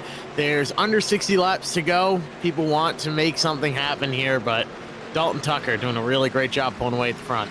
It is, and like I said, a lot of people, boy, Steven got right in the back of Matthew, and a good slide save job right there from Matthew. Never mind behind him. They go around. 54, we saw that one. Jamie Dunning, he had to check up for that incident right there in the front with Matthew and them. Yeah, even with 60 laps here, well, actually less than that, on a short track like this one, it'll go by very quick. There's a lot of green flag runs before you know it. Definitely got to get in. We were just talking about Kenneth and Chris. They moved up about a position or so right there. Kenneth up to 7th, Chris to 9th. Dalton's still up front, so they want to try to, like I said, capitalize on this. Tom's coming into pit road. Up there, so. Little strategy.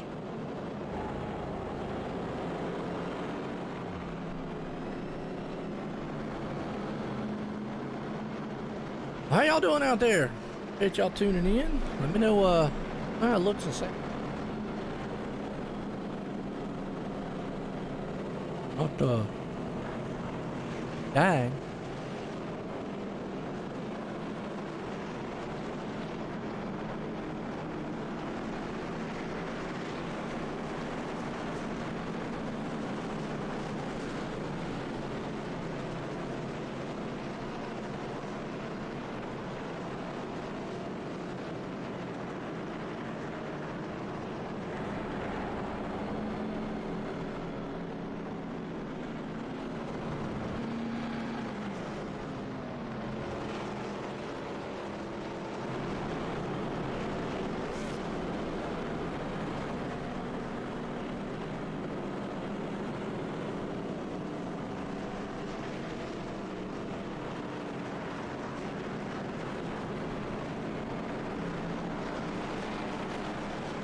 All right.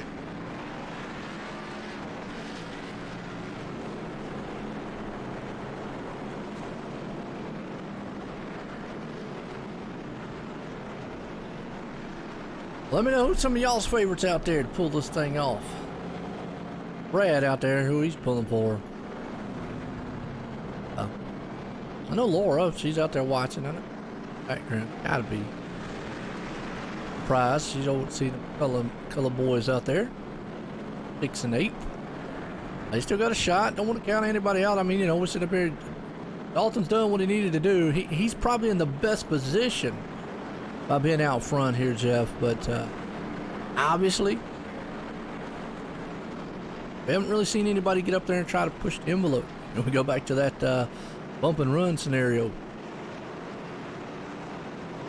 Right, yeah, there definitely is still plenty of time to pull a bump and run. We've got 53 laps remaining at the line as the lights on the pace car are out. You could definitely see Thomas Lattimore here go in with a bump and run to try and get to the inside of Doug Hess. And what Dalton Tucker wants to see is the guys behind him get side by side. Oh, yeah, battle it out. Let him get out there, like you say, man, that clean racetrack and just go. And usually it is, the leader, as you see him. He's going to get to control the field, but Doug Hess did get clear. He'll be able to hopefully drop down on the inside if he can. Thomas is there.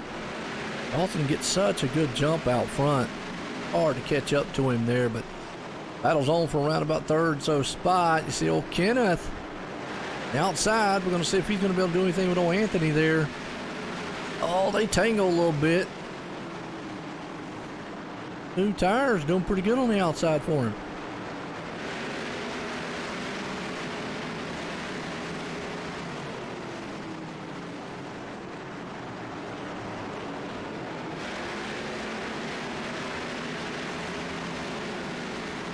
And that outside's just not paying dividends there. Yeah, earlier on in the run, earlier on in the race, we saw it working, but now that the inside is rubbered up, man, people are they're sticking down there like glue, and that's what you have to do. Oh, well, now, we're talking about bump and run. You just saw right there. The 03 kind of just, I don't know who it was there, but he got the back end, pushed him up the track. So beautiful. Had to, because he had to get on that inside. Wow. And like what you said a minute ago, though, here's where the point where a lot of these drivers got amping it up a little bit. You feel kind of the heat on the track kind of rising. There's that 18 again, Justin Glenhill. Back up to ninth. Boy, that guy has just been all over the place tonight. I'm really amazed as well. Thomas Lattimore from 26th to 3rd, Anthony Titchener 23rd to 5th, Chris McCullough 21st to 6th. A lot of drivers having some really great runs out there. I think the biggest loser, though, Rob Haynes, 2nd all the way down to 24th. Just could not really take a break tonight. That really stinks when you start so well and then drop all the way back. But Dalton Tucker, talk about battling adversity with ease. He's just really doing a great job up to front. Oh, Patrick tried to hold on to it. It wouldn't stay. Lid bumps the inside wall.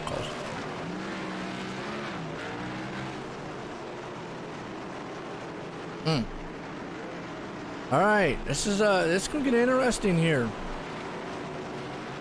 Pulls us within close to about 40 to go. We know a lot of these guys, and there you go. You see, it looks like Josh Mayhew and Kenneth McCullough. No, a lot of these guys up here, they still got a set of tires. At what point do you got to think about, all right, if I'm going to use that other set, but I still got to have enough time to get through the field. So you don't want to, make it too close. You know what I mean? That's the key. It's a balancing act here for these guys. I think you're going to use your last set if there's a caution at lap 220 on. That's when I would use mine, but not before that.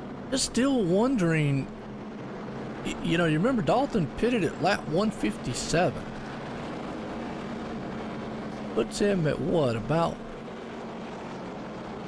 93 laps, roughly? Is that right? That be right? That he would have to go? Wait, say that again? Sorry? All right, he pitted at lap 157. Wouldn't that be like 93, 94 laps that he would have to go to the end? Yeah, so he's got to pit one more time. But that's I'm good. thinking, I'm not sure that they could go that distance. I don't think they can. Now, Kenneth and Chris pitted at lap 167. So they would have, they're looking at like about what? 80 laps? Well, 84 laps. All right. I think so. That makes sense to me. Okay, well, I'm with you. I think all of them is going to have to pit there on that one.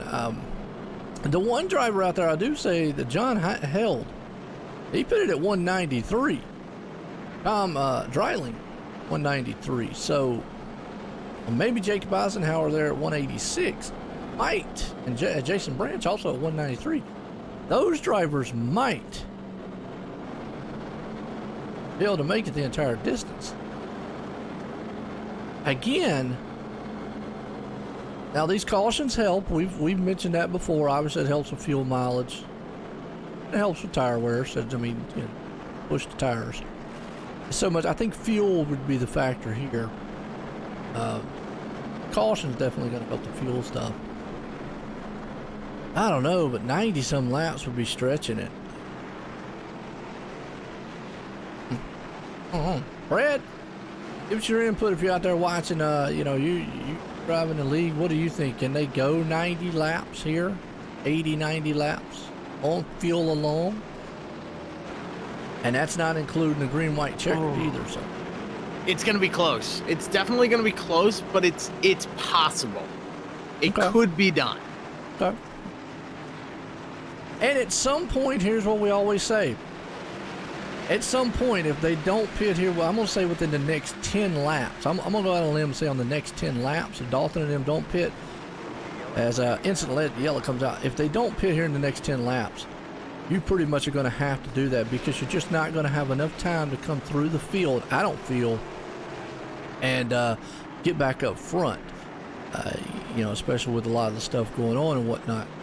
So I think time will just run out on you, especially with how fast these are. So I'm going to say within the next 10 or 15 laps, if they don't pit, then yeah, you're going to have to pretty much, old sayings, made your bed, lay in it. Go with it. Jeff Gilmore and company back there wrecking.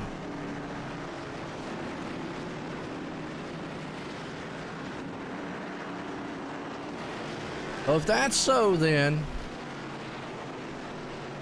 your top 4 guys pitted at lap 157. Dalton Tucker, Thomas Lattimore, Josh Mayhew, Anthony Thickner. All pitted at lap 157. All took 4 tires. Obviously filled it up. You'd have to go to your Chris McCullen, is there in 5th.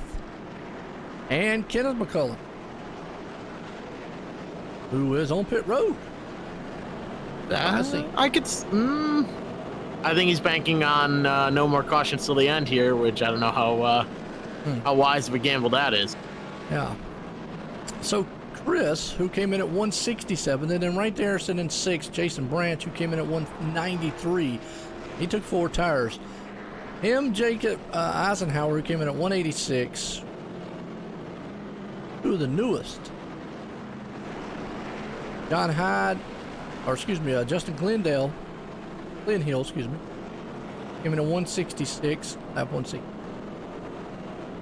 Then you got John, came in at lap 193 in 9th, and Troy Ferguson, lap 188.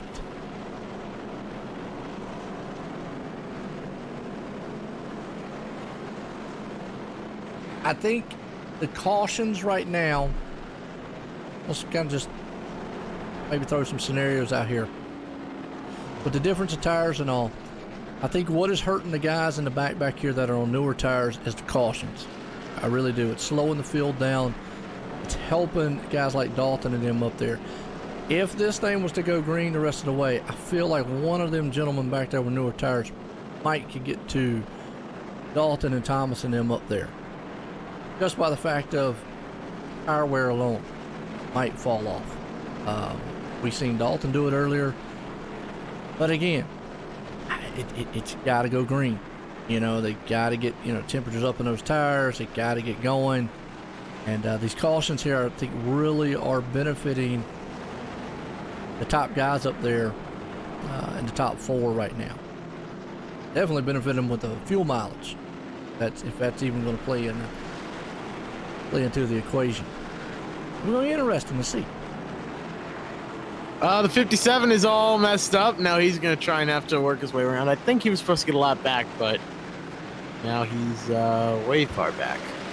Dalton Tucker, though, now out front with a great jump over Thomas Lattimore. The 57 down there on the bottom. That's going to cause a little bit of mayhem, but everyone manages to work their way through.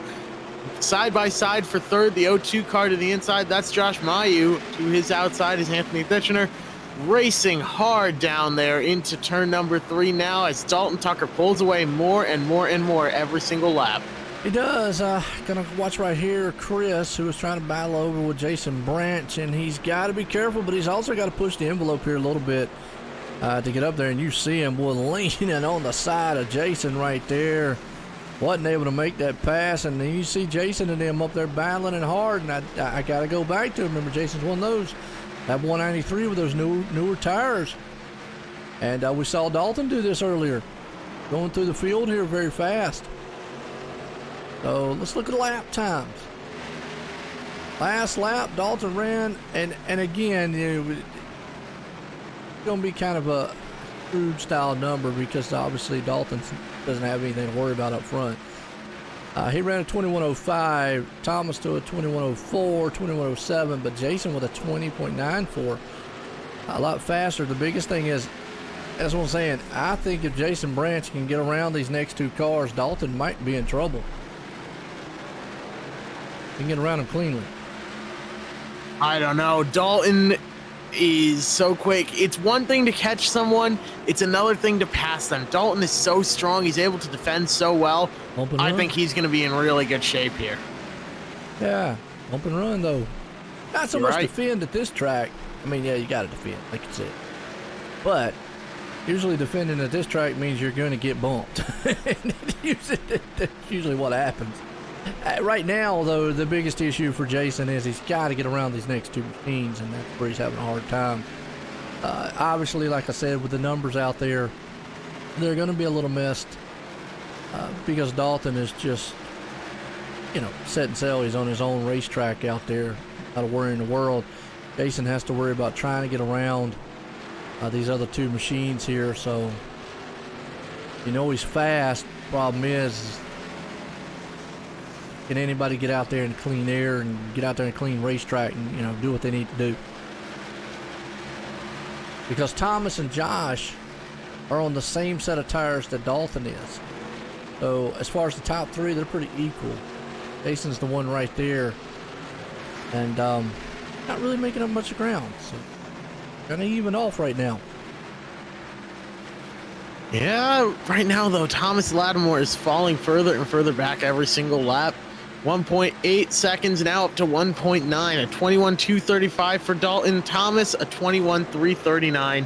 Dalton is just on rails. He's got something figured out here. This is his home, and he is showing everyone how to get it done. And you can see Jason right there. I feel he is faster than the two cars in front. He's just, I get it. He don't want to go up there and put the bumper to him to move him, but at some point he's going to have to push this envelope or Dalton's just walking away. And then the tire advantage is not going to matter as it keeps going green, because you can see right there. And kind of just watching, but I think he's also trying to figure out, well, maybe what are these two doing? He don't want to go to the outside, but there he goes. And he's going to say, okay, look, guys, I just feel like he's fast. It's something we ain't brought up here too, Jeff. There's a fine line of racing hard, being a gentleman on track. And I know, a lot of guys are like, well, I want to be a nice driver. But man, you gotta race. And sometimes just gotta push that dude out the way. I guess lack of a better word. You're right. You got to be aggressive, and you got to show that you're there to win, because at the end of the day, that should be what you're there for, is to win the race. And, and again, when I say that, I'm not saying go out there and wreck the guy, send him into the doggone, grandstand somewhere. And that was a good shot right there on the inside. That's what Jason needed. I'll open it up, and I think it'll be Kenneth McCullin spinning, caution out. Jason does take the third place spot. Now, this is what Dalton probably does not want to see, because that's going to let Jason and them get up to him. And again, he's going to have to get out. And again, I just feel, I don't know 100%, but I'd like to see what Jason could do with those newer tires if he could get around, let's say, Thomas Lattimore, and he's pretty much going to get a shot too. Now, I'll bring this one up here. If you're Dalton and you see Jason, who's going to start in third, would you think about taking the top lane and putting him behind Thomas instead of letting him jump behind you and get that inside advantage and possibly clear Thomas? I wouldn't, personally, because you control the restart, and you want to, you can get a better run going on the inside, I think, but it's definitely not a bad idea to start up on the outside and sort of drive it hard into one, but you have to be clear of Thomas. You are gambling on the fact that you will be clear of Thomas by the time you're reaching turn one. You're sort of banking on yourself there. Yeah. And the reason I bring that up is because obviously he controls the field, like what you said, and that would be the big advantage that he would have. And the reason I bring that up too is because what's going to happen is usually on restarts, and here's just from my thing that I've seen, everybody's different. The third place driver really has the advantage over the second place driver. A lot of times you don't see the leader. Third place guy is usually right there. He can see him either to his side or right there behind him. So he sees when he goes. And to me, that's a big advantage over the second place guy because he can get that reaction time. And a lot of times it pays dividends for third place guy. It's on the inside, or half and half sometimes. If Jason could get to the inside there, Thomas, I think, and it can clear him fast. I'm not going to say he'll run down Dalton, but at least it would give a shot here to see what he could do. And get it. Look at that. Maybe you heard what I said, because exactly. I think Dalton knows he wants to put him right behind Thomas, and then now let me bring up the scenario that we're seeing here. The reason why he would even think about going high is just what I said. Is that third place guy now, that puts him behind Thomas, who is not going to get that jump like Dalton, will definitely slow Jason up, who now is going to have to deal with Jacob Eisenhower. If it looks like how they're basically lining up, it looks like that way. So to me, this Jeff right here is a very smart move. This is a strategy move here. Very smart, because he understands that I don't want to take anything away from any other driver, but probably his biggest threat in clean air, clean track, whatever, is probably Jason. Now Dalton Tucker, yeah, I think you're right. Jason definitely has an advantage here, but Dalton now up on the outside, this is big. He needs to clear Thomas by turn 1. Let's see if he's able to do it. I think he will. You know, he's been able to do that. Obviously can control the field. Pretty much once you get that car straight, you know, hammer down and go, and you'll be clearing. Thomas tried to do a jump right there, but that's going to slow him up massively. And you can see Jason, just nothing he can do. Either wants to push the envelope, and it just worked out perfect. Just how Dalton wanted it to work out right there. It trapped Jason behind all those cars. Didn't give him an advantage there. And now, you know, Jason's going to have to work his way through back around Thomas, which in return is going to get Dalton way out front. So that worked out really well. And Anthony, boy, sends that thing into the turn. Good battle going on back here. Look at this, 3 wide back here around about 10th place spot. And, car around the 6. Hold on to it. Will. Oh, live right there. But that was a beautiful start there. That's definitely what Dalton wanted. Definitely what he wanted. And we need to be quiet. He might be. Yeah, he's taking our advice, but man, he was doing so well on his own. He ain't lying. But it's all about strategy too. Be definitely. Oh wait a minute, that didn't go on a caution. I thought it was bad. No. Anthony Keys, though. Now here's another one. Hold on a minute. Anthony Keys pitted on lap 205, so he's got a little bit newer tires too. That's gonna, at some point, they're gonna get around Thomas here. Thomas just, I think Thomas is the biggest threat right now. That's probably like, yeah. And you're gonna see Jason. He's gonna get enough pressure from Anthony back here, and he's gonna have to move Thomas eventually and say, okay, Thomas, you know, look, I've tried to be nice, and it has. It looks like Jason has really. Tried to drive very respectful, and you know, my hat's off to that. His yellow flag is out, but you just so time's winding down. You've got to go. At least let him know, hey man, I like you M&Ms, but hey,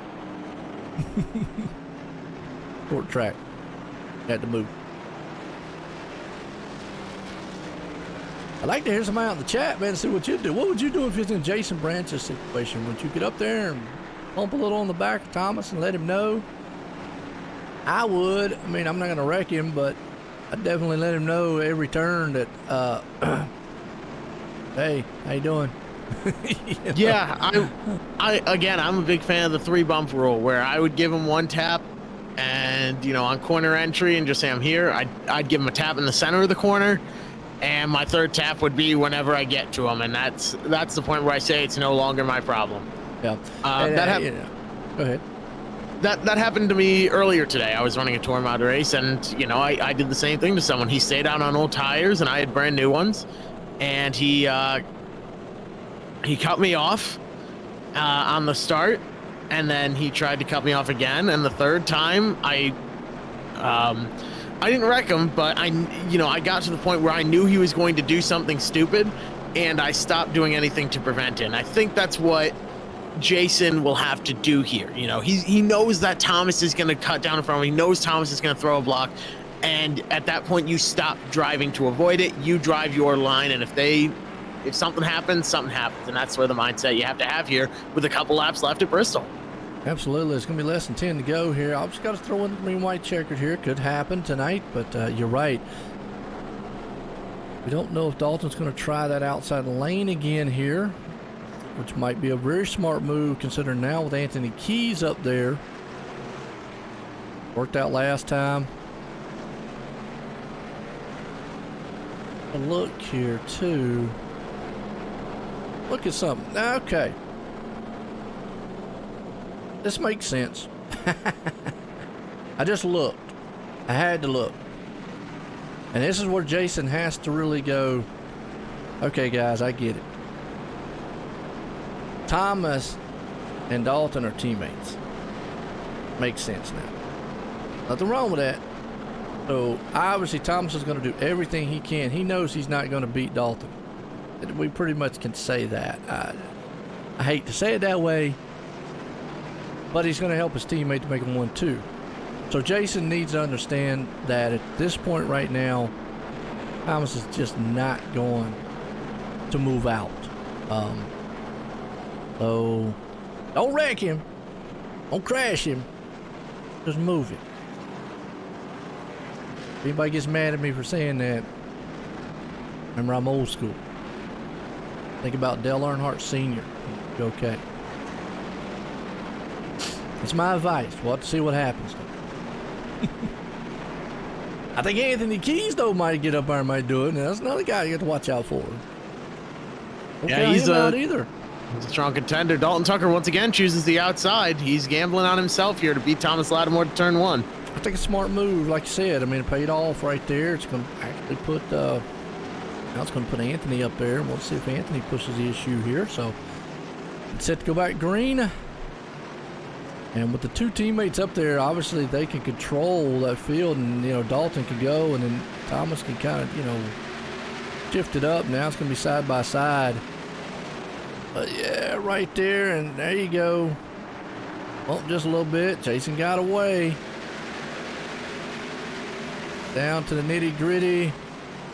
I know he would love to just throw it in there, but now that's not what he wanted. See, and there you go. Shot taken away. Done for the night. Ouch. Just like that. And let's go back. To me, Jason, the whole entire time there, not being very aggressive. And I can go out on a limb and say that, and I know if he goes back and watches, well, no, Joe, you're wrong. It's just what we see. It's just our opinion. We're just the broadcasters up here talking and whatnot. I feel like it was a little bit cautious on his end up there. You can see Anthony, though, really was coming on strong, wanting to push that issue.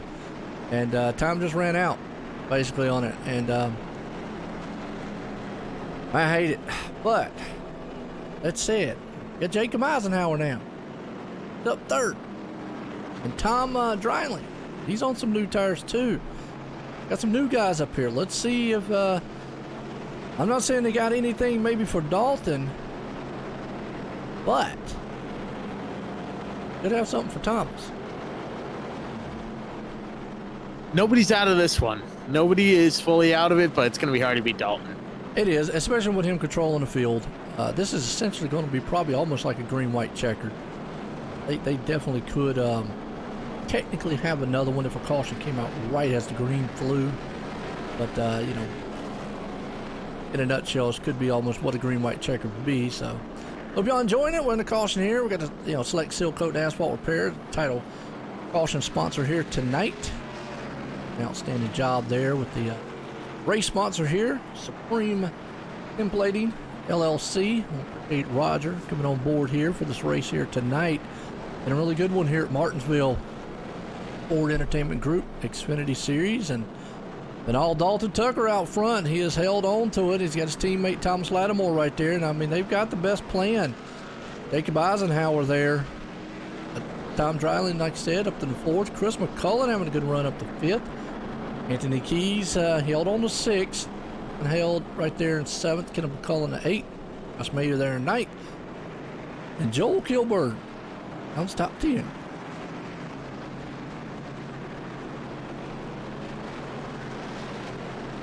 Once again, a lot of drivers here having some really good runs. Thomas Lattimore started this race in 26th. And let's see, there were 31 cars scheduled to take the green. 29 actually did. Start back there in 26th and work his way all the way up to 2nd, and to have a decent shot at competing for the win. That's really great. What a night. Oh, absolutely. Won't be a good one here. Obviously, it has benefited the leader all night long. Now, again, here's the thing. I'm not going to say Thomas wouldn't want to win this race, but knowing you've got a teammate beside of you and 2 very fast machines behind him back there on newer tires, this strategy of him going up top definitely, I think, is paying dividends. So this is how you'd want it to work out. You'd want a teammate there helping.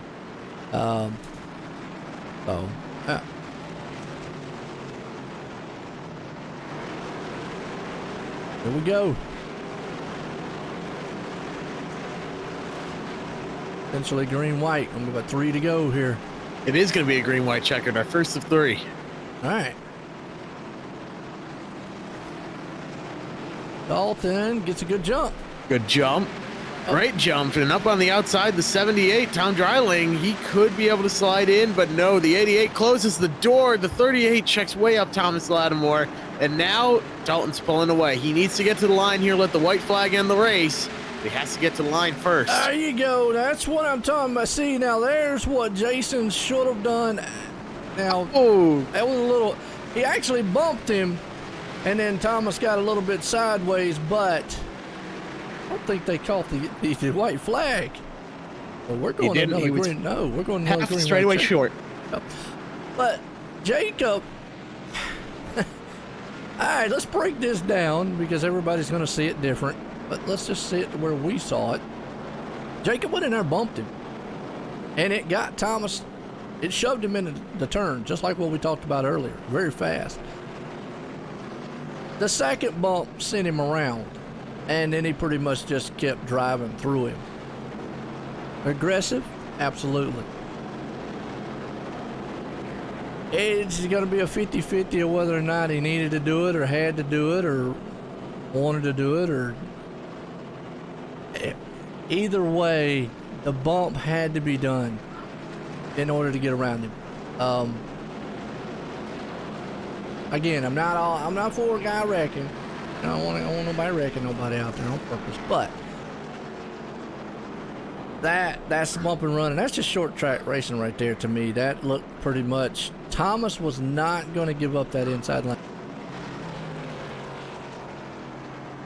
And nor should he. I mean, that's his line to run, and just sort of ended up. And now, green white checker number 2 of 3. Well, like what you said, with that noted, you understand the consequences by throwing blocks and doing whatever on older tires, where those guys on newer tires are much faster. Here's the thing too, though, it's really interesting. You've got Tom Dryling and Josh Mayhew, who Josh pitted at lap 230. I don't know if it says he put tires on. I think he might have just did go along this one. See. But if he put 4 tires on and came through the field and is sitting at 4 tires in lap 230, Dalton Tucker could be in trouble. If he can clear Tom. I'd see.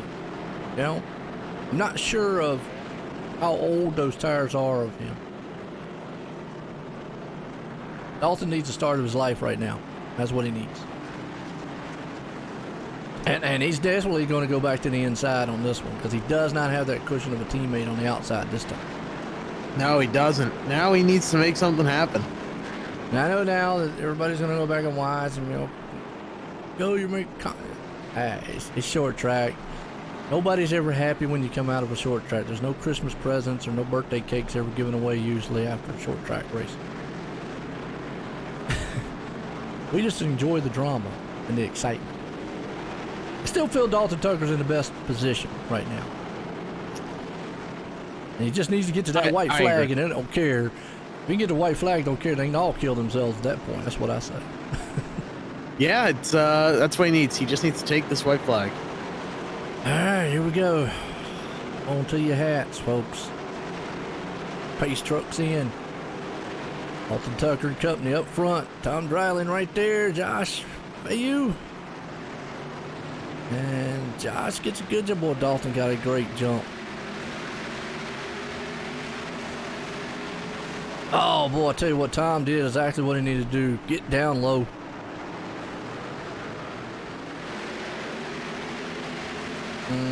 One more turn, 2 more turns here. White flag could come out. Let's see. And white flag. Here we go. One more time. This is it. This is it. And I think Tom is too far back. He is. I don't think he's got enough time to catch him. Dalton Tucker's got 2 more turns to go around. They're wrecking on the back stretch. I mean, they are tearing cars all to pieces back there. But it won't matter. Dalton Tucker's going to pull it off. Tom Dreiling going to come up in second. Josh Mayhew's going to hang on to third. What a finish to this one here tonight. Man. What a great run. And, man, he really overcame a lot of adversity there. Good for him. Yeah, I tell you what, Dalton, like you said, coming back early on, could have been disastrous on that pit stop. A lot of stuff, man, played into this race here tonight. So, man, my hat's off to all these drivers here. Good racing, beating and banging, hard racing, hard charging. Maybe a little temper's gonna flare, but that's all right. No harm, no foul. If we can't bring up some of these guys, get a word with them.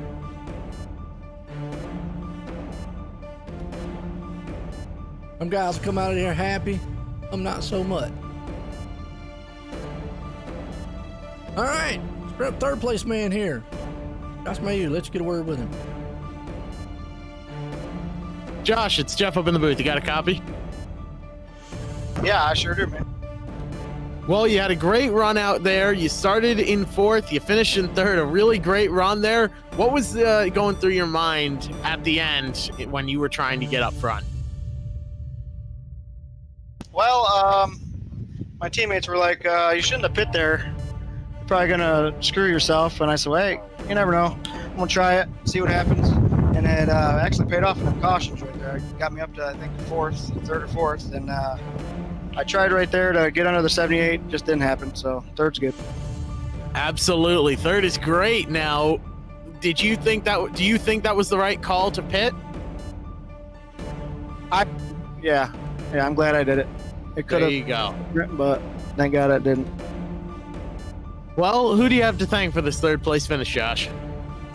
Thank you guys up in the booth. Do a good job every week. Thank my teammates, K2B Motorsports, everybody in the league for showing up. Short track racing is always crazy. It was kind of a little bit too many cautions, but it is what it is. Absolutely. Well, congratulations on that 3rd place run here tonight. You were strong all night, and you had a great finish to prove it. I appreciate it, bud. Well, I'll tell you what, like I said, Josh right there, good run tonight, coming home there in 3rd on a great pit strategy. Old Tom Dreiling here, coming home in 2nd. Tom, you had a great run out there. Do you have a copy? I got a copy. You started in 22nd and you finished in 2nd. What was the key for advancing all the way up through the field like that, gaining 20 spots on the night and being the biggest mover? The key was trying to save tires as much as you could and try to stay away from as many accidents as you could. Yeah, I think that was huge. So do you think that was really the key? Because he had some front end damage there. Now, do you think that was impacting you at all throughout the run? Yeah, I had some left front damage. I think the toe was out a little bit on the front end. I wish it wasn't. I may have had something for Dalton, but Dalton's just quick. That he is. Who do you have to thank for the second place finish? I have to thank. Oh wait, sorry. I have to thank my sponsors, Simmortal. Great sponsors. They make sim racing models for you if you're ever looking for one of those, and the iRacers Lounge podcast. Those guys are great. They help me a lot. Well, congratulations on a great run there tonight. You advanced 20 spots and finished in second place. You're the biggest mover. Great job out there. All right, thank you guys very much. There we go, second place man, Tom there, but this guy right here become a lot here tonight to put it plain. Dalton, Joe White, the booth, got a copy? I got you, man. Man, tell you what, can't take it away, definitely got a fast machine, but there at one point, we questioned the two-tire stop, what was going through, and that happened, and you dropped way back in the back of the field. Actually, it was fuel only, and was not by design at all. I unchecked the tires just in case we pitted under green. I didn't want to take any, not under green, but another caution, not the stage in. And I forgot to check them back, and I knew I was in trouble. And then I was just pinball after that. Well, and you know, it amazing though, like you say, you were able to bounce back, get back up front. Now, we talked, you went a long time out there. We were unsure that y'all could make it. There's 90-some laps out there on fuel and tires. I think some of the cautions might have helped, but amazing run there out front. Now we talked about like there with Jason, it helped to have the teammate up there. Obviously short track racing. We'll go back and we talked basically about the bump and run all night long and chaos. I mean, once you were out front, did you feel like being out front was the best place to be in any of the positions? Yeah, for sure. Not to sound cocky, but I think once I got out front, everything was just kind of easy. Then I could hit my marks. I could put a sizable gap on everybody, and it was just easy. I could kind of back the corners up and save my left front from locking up, sliding, stuff like that. So being up front away from people, I don't know if it's just in first or if you could just get a gap behind you. It's so much easier. Oh, absolutely. When we could see it all night long, definitely an outstanding job. Here, go back to, man, me and old Jeff was up here talking his last couple cautions there when old Thomas was right there with you. Gotta ask you, because I said, I threw out a scenario. I said, watch Dalton. I said, I'm more or less going to say he's going to take the high lane, kind of trap Jason and them there. Did you know maybe those guys were on newer tires? Maybe had a shot because it looked like that inside lane was a place to be. Yeah, I didn't know if they had new tires or what. I just wanted a teammate kind of as a buffer, and I knew on the restarts I could get a jump and kind of beat him off into turn one, and we'd lock up first and second. And I didn't want to put him out to dry because I know if he got stuck on the outside, he'd probably end up fourth, fifth, sixth, somewhere in there. So it's more or less just teammates working together. And that's there, like I said, I mean, you got to have teammates. We saw it, and that was awesome out there.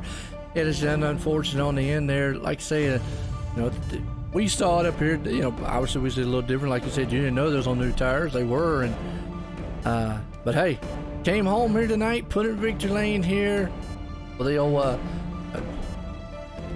Superior Template LLC here tonight. Race at Martinsville. You got anybody you want to thank for this win?